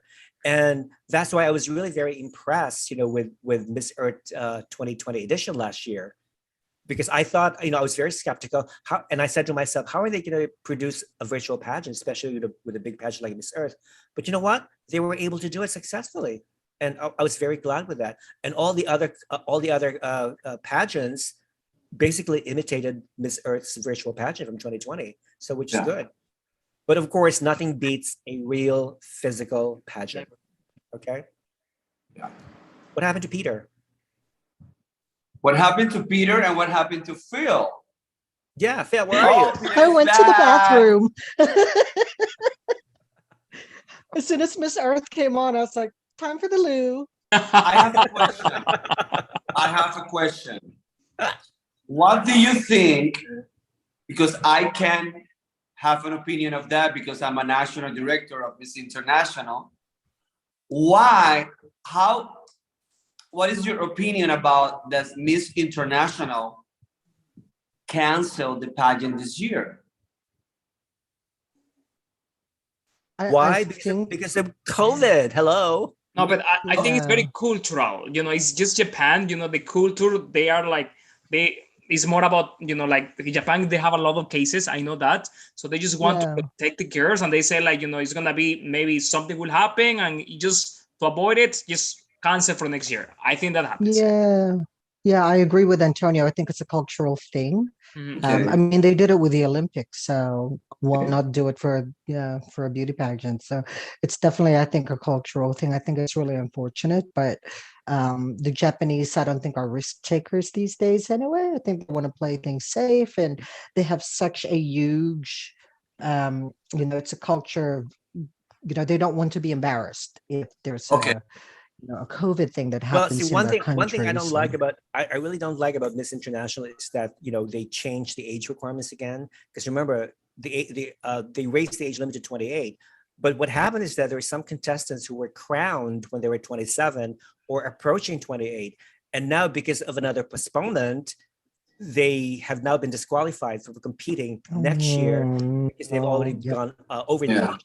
So, which is pathetic. They should have at least made the same decision as Miss Universe did. They were able to accept 29-year-old like Miss Puerto Rico. Yes. So it just doesn't make any sense. So Miss International, shame on you. Antonio, please talk. Oh no, I just want to say with Miss Earth, like we should bring the feminists from France to see how they judge Miss Earth. That's the only thing I don't like about Miss Earth. It's like, I'm agree. I like that they have their own criteria. But come on, just to to have just how you beautiful are with your face, one category, and then the other one they put the girls just something in their face, so you only see the body. It's like, for me, it's like holy moly. And there's they call the intelligence round. I'm like, how you cannot say the intelligence just with an interview? It's more call her personality or something like that, but don't call it intelligence. Come on, you cannot do that. So that's why you should bring the French, the French feminists to the Miss Earth to see what they have to say. Yep, 100%. All right. Okay, of course, Miss Earth gets to choose top 4, the winner and the elemental queens. So I have my top 4, but I did not designate a specific title for each of them. Anyway, my top 4 are South Africa. Okay, she made the top 5 in Miss South Africa 2019 pageant. I think she's a very strong competitor. Her name is Nompumelelo Maduna. Nom for short. Next on the list is Chile, Romina Deniken van der Been. She's just beautiful. She's a blue-eyed, blonde, 20-year-old professional model. I have Thailand, Baitong Jarida. She's 28. Okay. But I think Thailand is coming strong. Remember, Miss Earth Thailand had a phenomenal pageant this year, and all the delegates are very strong, and they picked the right queen to represent Thailand. And my favorite for the crown, I think USA will have a back-to-back winner. Marissa Butler, she's 27. She has been preparing with the competition for 9 months now. And ever since she was a little girl, her advocacy has always been saving Mother Earth. When you look back at her history, For advocacy. her advocacy has Yes. been saving Miss Earth. She competed in Miss World 2018 and she placed in the top 30. And then she ventured on to a real Miss Earth USA pageant, which she won. I interviewed her. Maurice is she's an amazing, bright, intelligent young woman, and she will do very well to be the next Miss Earth winner. All right, Hector, your top 4, please. Well, I don't have a top 4. I have only top 2. Okay. Chile. I love Chile, and I love USA. It's going to be between USA and Chile. Okay. Mr. Phil, Mr. Bong Phil. Hello. Oh, same with Hector. The difference is I have USA and Thailand. I think they're sending their best candidates this year. I was so impressed with the Thailand Earth pageant. Makes me feel like they really want it. They're not giving this time. And with USA, it's the pageant maturity and the experience. So it depends on how much on between these two girls on how much they want the title. Okay. Peter, you don't watch Miss Earth, so I'm not going to ask you. Okay. Unless you want to volunteer. I don't watch Miss Earth. Okay. So, but I'll go with your top 4. Okay. I'll go with your top 4. Yeah. Good enough. All right, good enough. And Antonio? Yeah, I have 4 Russia, beautiful girl. 3 Thailand, like yeah, they won the crown. Philippines second. My Miss Earth is back-to-back Miss USA. All right, good. All right, so whoever wins Miss Earth, okay, I'm sure will do a wonderful ambassador of Mother Earth. So wish every contestant the best of luck. And, it should be interesting because, I might watch it, who knows. Next pageant, the last pageant for tonight that we're going to discuss is Reina Hispanoamericana 2021, which takes place in Santa Cruz de la Sierra in Bolivia. The finals is actually a week from now, October 30th.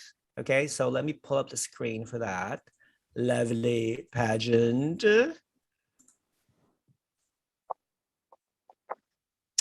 Okay, so I'm sure Antonio follows Reina Hispanoamericana. Yeah, I do. Okay, let's start with you. Who are your top 5? Oh, my top 5, perfect. Okay, in random, from 5 to 1. Number 5, Mexico. I think she has a beautiful face and I love her styles, but I don't think they will crown, like they don't do a back-to-back. 4, it will be Venezuela. Beautiful girl, like amazing, but she's like a diva. That's the only problem that she, in my opinion. That's why I don't see her winning. 3rd is Curacao. Oh gosh, what a beautiful, beautiful girl! Like gorgeous. Oh my gosh, she's amazing. Number 3 is Colombia. I'm not sure if you remember her, but she was top 5 in the the last Miss International pageant. But I know that Miss Reina Hispanoamericana, they don't like to crown a girl with experience. So that's why I don't think she will be with the winner. I think she will be the first runner-up. And my winner is Miss United States or Estados Unidos. What a beautiful girl. Oh my gosh, she's Really? amazing. Like, please Okay. crown her. And I want her to compete. I don't know where she's original from, but she needs to go to an international pageant. Thank you. Okay. All right, Hectorito. Well, I didn't follow too much this pageant, but my big favorite is Miss Colombia. I don't know why she was top 5 in Miss International and now she's in Reina Hispanoamericana. I don't know why, because Miss International, Reina Hispanoamericana, but this is another topic. I really like USA. I really like Curacao, Puerto Rico. I like Mexico because she have a great style, the short hair, and Venezuela, but I agree with Ricardo. She is a diva. She is like, She is like a Hollywood star. Antonio. Antonio. Hector, it's not for everybody. You know, here in Canada, two people call me Ricardo. I don't know why. I don't know. I feel you say. Maybe they remind you of Ricky I Ricardo. don't know, but I feel to say to you, Ricardo. But it's funny. In Canada, people call me, hi, Ricardo. I'm like, but Ricardo is totally far from Antonio. Okay. From now, you are Ricardo Antonio. Love it. I know Peter loved that. Ricky Ricardo. Love it. Yeah. But in another way, this is a good pageant. This is a very good organization. It's very well organized. I love that the girls, every place to go, they have a gift, or they have a bag, or they have something to bring back to the country. And this is a good thing, you know. This is a good compliment. Right. Yeah, I mean, I've been following Reina Hispanoamericana for at least like 15, 20 years. It's a decent pageant. It has expanded as to include, of course, the Philippines, even though geographically, historically, the Philippines is not a Hispanic country. So a lot of fans, especially from Latin American countries, have questioned why the Philippines is competing in this pageant, and which begs the question, what is the difference between Hispanic, Latino, and Spanish? You know, right. So people are debating, you know, whether the Philippines should be competing, even though the Spaniards colonized the Philippines for almost 400 years. The majority of the Filipinos have Spanish names. Roman Catholicism is the predominant religion in the country. There's still a lot of customs, Spanish customs, that have imposed themselves on Philippine culture and mentality and whatnot. The Spanish brought beauty pageants to the Philippines, and that's how Filipinos became obsessed with pageants and whatnot. So yeah, there's a lot of strong ties between the Philippines and Spain, except for the language. The Spanish language basically died 50 years ago when the Americans started colonizing the Philippines and imposing English. There are crossovers, though. There are a lot of words that are Spanish Right. words in our language. So yeah. I mean, the days of the week in Filipino are in Spanish. The months of the year in Filipino are in Spanish. Some of the numbers, Filipinos use the Spanish 1 to 10, 1, 2, 3, 4, 10. And then after that, they use Tagalog or English after 10. Yeah, so, but all these fans that, like you say, they ask why Philippines competing in Reina Hispanoamericana is because they don't know the history. You, new fans, you need to know the history before you speak. You need to know the history before you follow a pageant. And you can start writing stupid things in the web, you know? You need to study. You need to know the history. You need to know everything before you speak and you write, okay? Thank you. Exactly. Okay. Thank you, Hector. But I think like 2 days ago, they brought the girls out in the open near a desert, and they laid out this platform, this ramp, and they covered it with some cheap red carpet. And you could tell the carpet was not leveled, so there were like bubbles. And you see the girls coming out of this bus, all wearing gowns and whatnot. They're all wearing, high heels and stuff. And they had to walk on this really cheaply made ramp. And some of them were struggling to walk. And not only that, because it was very windy, and you can see the girls fixing their hair because of the wind. And then they were like, some of their clothes, some skirts were flying all over the place. Their sashes were falling all over the place. So I thought that was like, and not only that, but you could hear the wind in the background, because whoever videotaped the whole thing forgot to put that little thing to cover the microphone to prevent the wind from being heard. So, oh my God, is that Jamba? Oh my God, hi Jamba. Hi Jamba. Oh my God, he's adorable. He's adorable. Jamba, we love you. He's so cute. Jamba's middle name is Ricardo, right?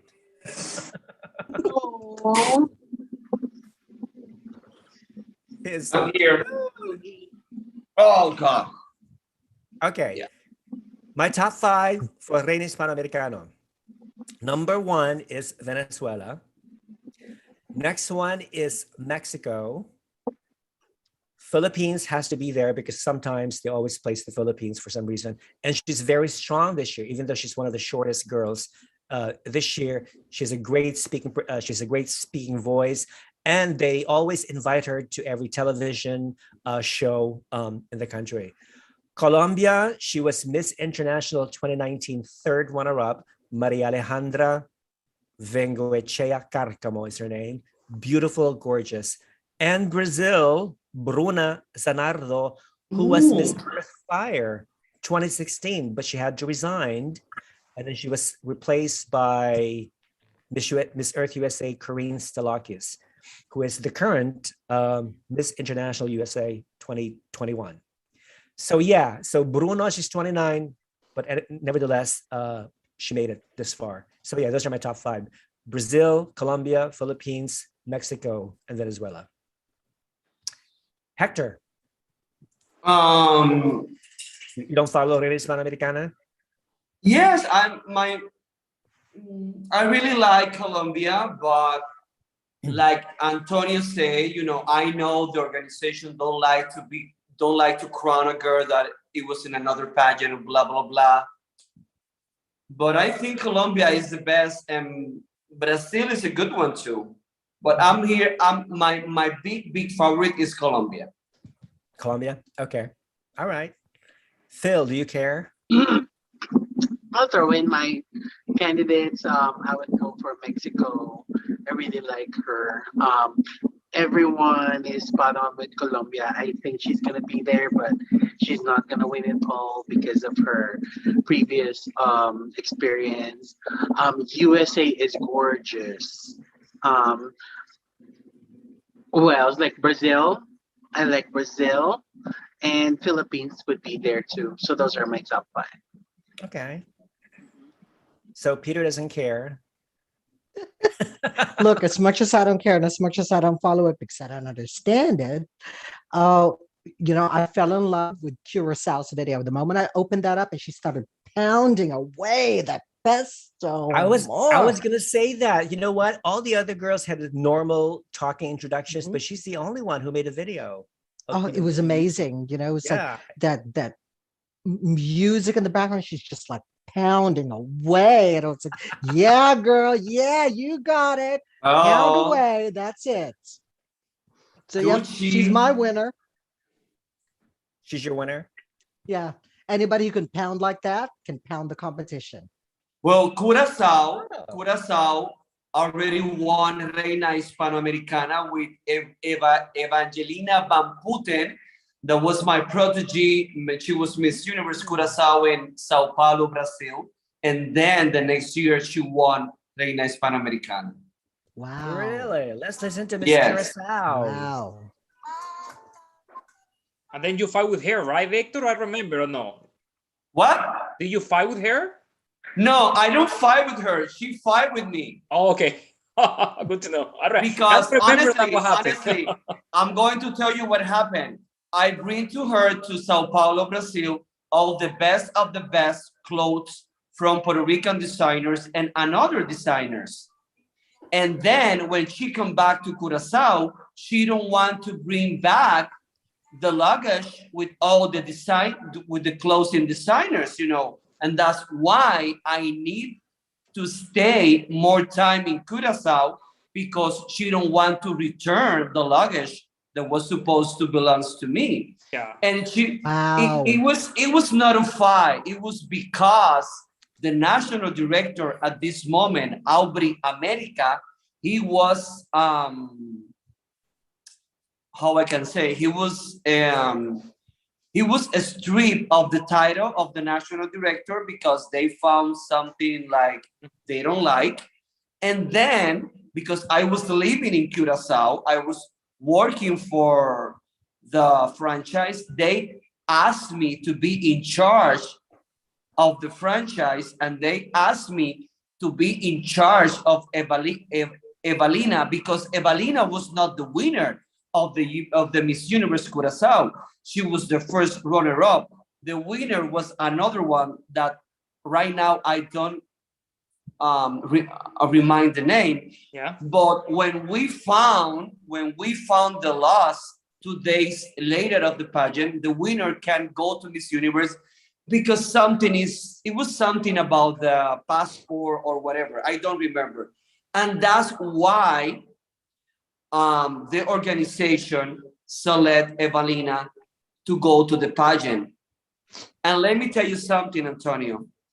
If I can write a book about this, it's going to be a bestseller. Because look what I'm going to say right now. Ooh. It was my first time when I saw a girl coming from a surgery that I was like, what the fuck is that? She was doing surgery. You cannot say that word. Sorry. She was doing nose surgery in Venezuela with some experts. And then when she come back to Curacao, she have all this like a crazy thing, you know? And then I was in charge. I was trying to help her. I was trying to bring the best of the best to her, but she was like a diva, you know. She was thinking that she was the winner of Miss Universe, you know, and that's why she fight to me, and that's why what happened. Oof. My Yeah. goodness. Oof. It's not because I'm complicated. It's because I'm a perfectionist. It's because I want the best of the best. But in this industry, some girls think that they know everything, you know? And that's why you need to have a pageant coach like Rafa, like you, like Peter, like Phil, people that they know the industry, people that they have common sense, people that they know what you really want or what you really need as a contestant, you know? Mhm. I totally agree. And let me tell you something. I learned a lot from Rafa. When I was living in Boston, when I was living in USA, when I had the opportunity, because my pageant coaching was another thing before I had the opportunity to bring coaching to the girls in Boston with Rafa. And from this moment changed my mind, you know, in another good way, because my way was more superficial. But when I had this opportunity with Rafa, I got more deep in the reality, you know. Yeah, I have to say Hector has been very instrumental and very helpful in mentoring and coaching some of the girls that I had, one great time working with. And I mean, I don't want to toot my own horn, but I did Toot have away, honey. yeah, baby. I had 3 state winners, 1 national winner, and countless top 15 semifinalists and special. Amen. You gotta toot your horn, because all of these baby. new up and comers have no idea. They don't do the research. We gotta remind them. Mhm. They need to look up to us. We are their role models. Okay. Amen. Young Amen. coaches out there. Amen. Listen, my God, what time is it? It's 12:30. 12:30. 3.5 hours, Rafa. 3 hours, What? 3 hours and a half. 3.5 hours. 3.5 hours. Not bad. Not bad at all. Okay. I have one thing to say. Okay, say I it, hope so. Peruvian fans are looking this beautiful and amazing chef. I'm so sorry for your winner, but the real winner, it was Camila Escrivens. Sorry, but she was the real winner. She was. Why do you think she did not win? Well, I was talking to Miss Jessica Newton in WhatsApp, and I was giving my opinion, and I say to Jessica, I think Camila is the best option to go to Miss Universe because she had the experience. You know, she had something to with her health in a few months ago, and she decided not to go to Miss Supranational. She decided to train more and blah blah blah. But one thing I don't like this year about Miss Peru, it was the judges.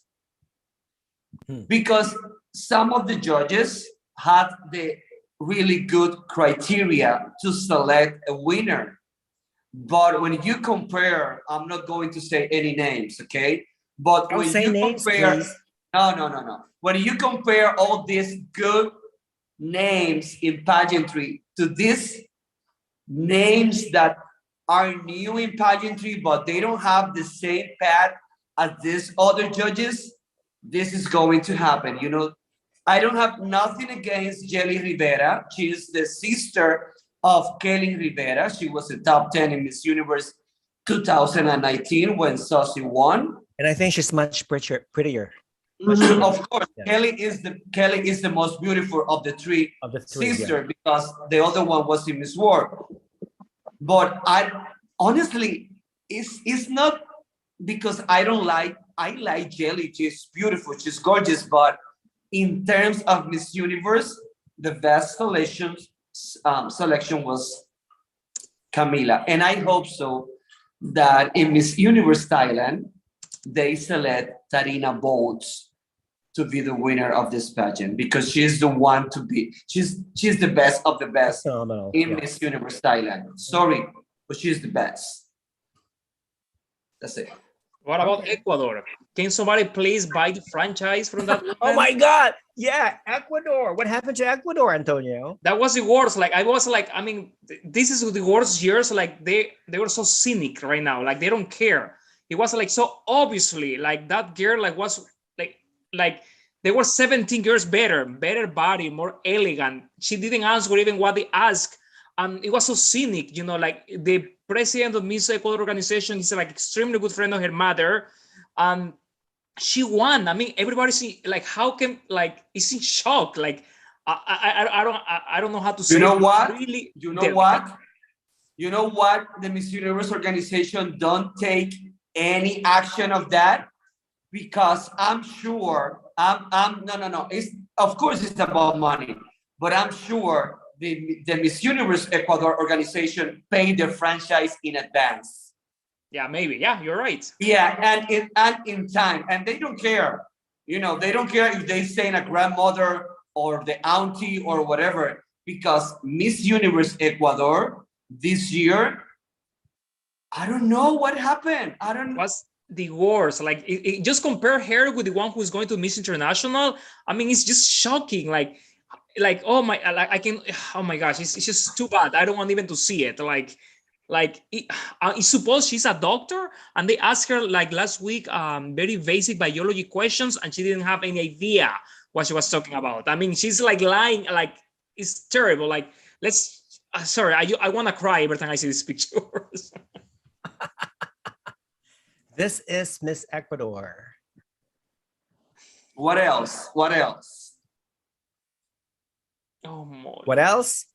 Well, Miss Dominican Republic is coming in a few weeks. Okay. Okay. What do you think that Miss USA is on the 29th of November, and the contestants need to be on Israel on the 28th or on the 29th? Yeah, how is that going to work for Miss USA? I have a clue.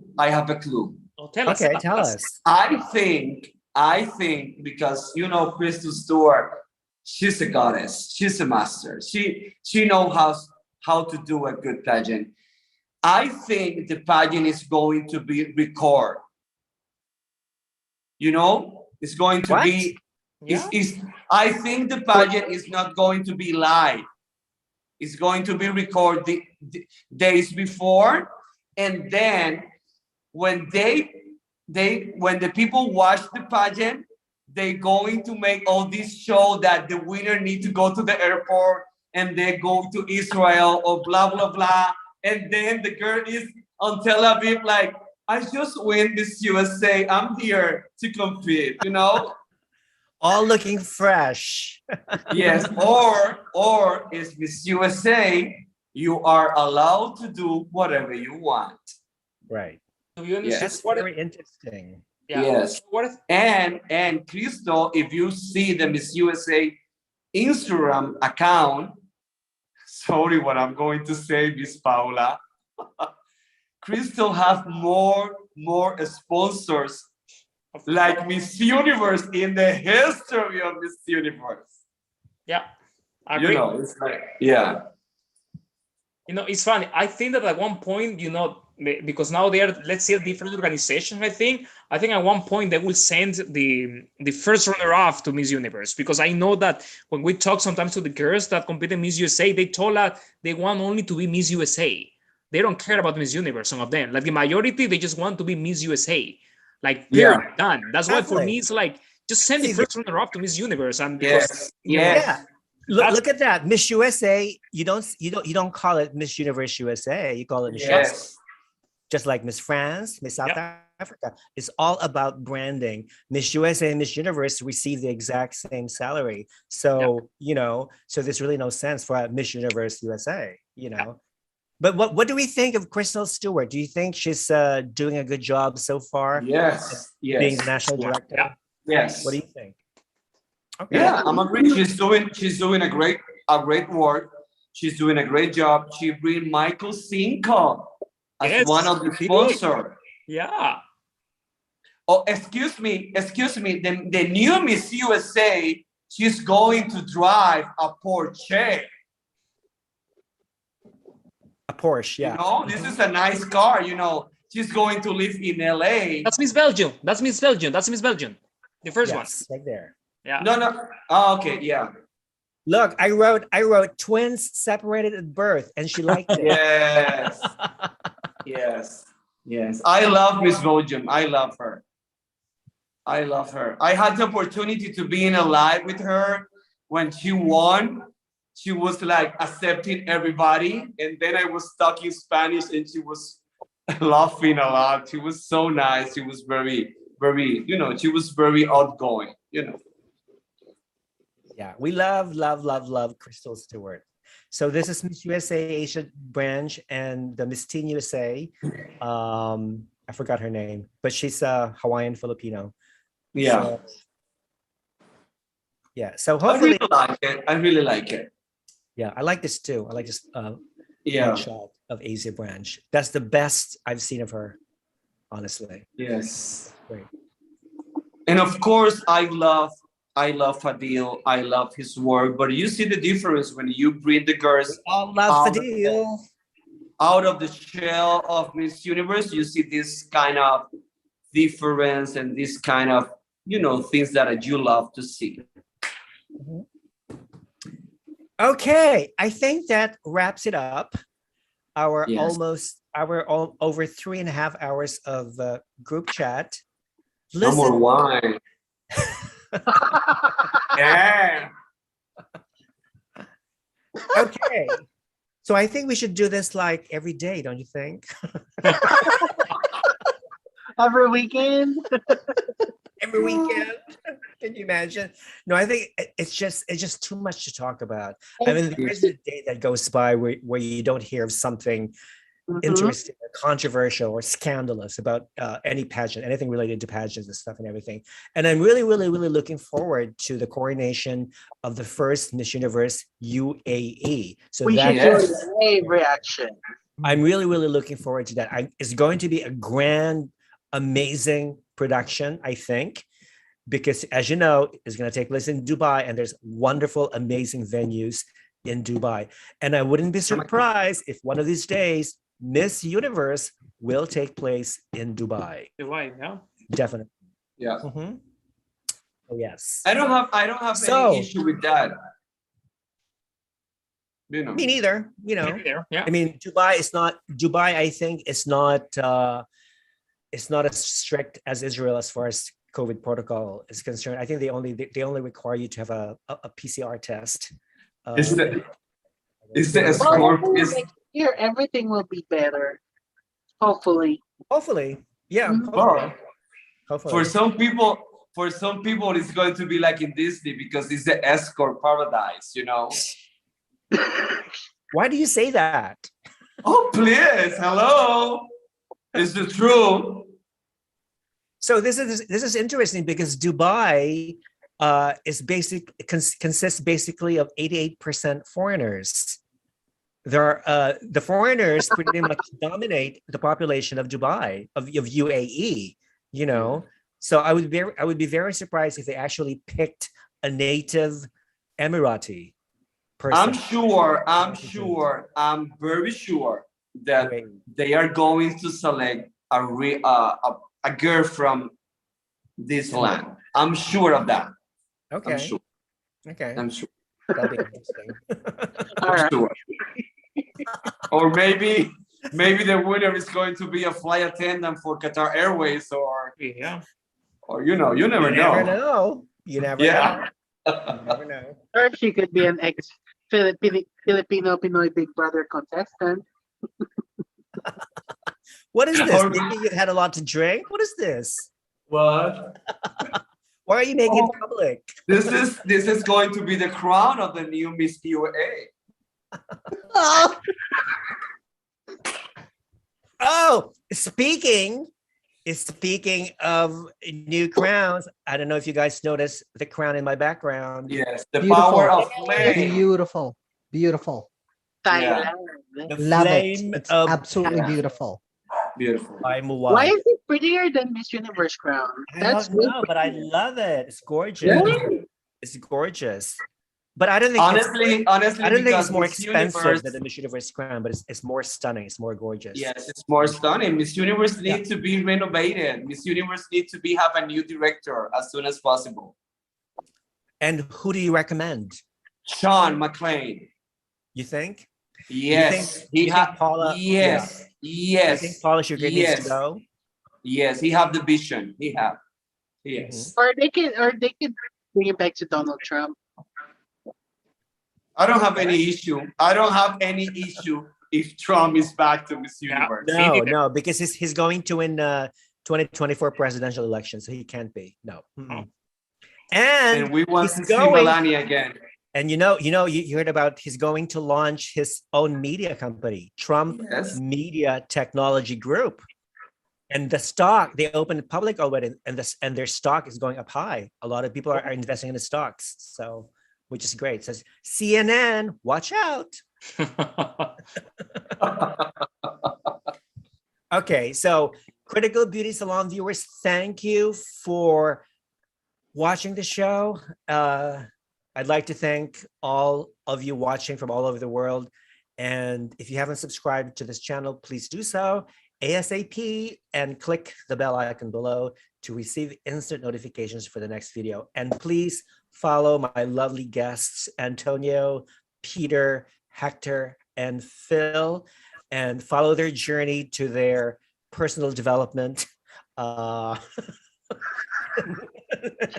And just get to know them, ask them a lot of questions, and you just make friends with them. And they're all lovely, incredible, wonderful people. And for the people, this is just for fun, okay? This is just for fun. Don't be fun. offended. Be happy. Enjoy the life. Exactly. Enjoy the moment. And be ready, because we 05, we're going to produce a new pageant soon. Very soon, yeah. Ooh. It's called Miss Natural Immunity. No. Watch it. No, it's a pageant. It's a pageant that everybody can compete, no matter what. No matter what sex you are. No matter what sex you are, color, No matter what you gender, religion. No matter what your species is. You can be half monkey, right? Right? Whatever you want to be in life, whatever we are ready to accept in our pageant. That's right. That's it. Okay. Thank you, people. Have a wonderful weekend. Thank you. Wonderful week. Thank you for watching. And we'll see you next time. And please, please, please be safe always. Yes. Kisses, virtual hugs, And everybody. Thank you. Bye, everyone. Happy Thank you, Peter. Thank you, Hector. Thank you, Phil. I love you, Peter. I love you, Antonio Ricardo. I love you, Phil. Antonio Ricardo is very handsome. I don't know why he's in Canada right now. and he's not in Puerto Rico, but this is another topic. Bye, guys. Take care. Ciao, ciao. Thank you, people. Love you. Love you. Bye.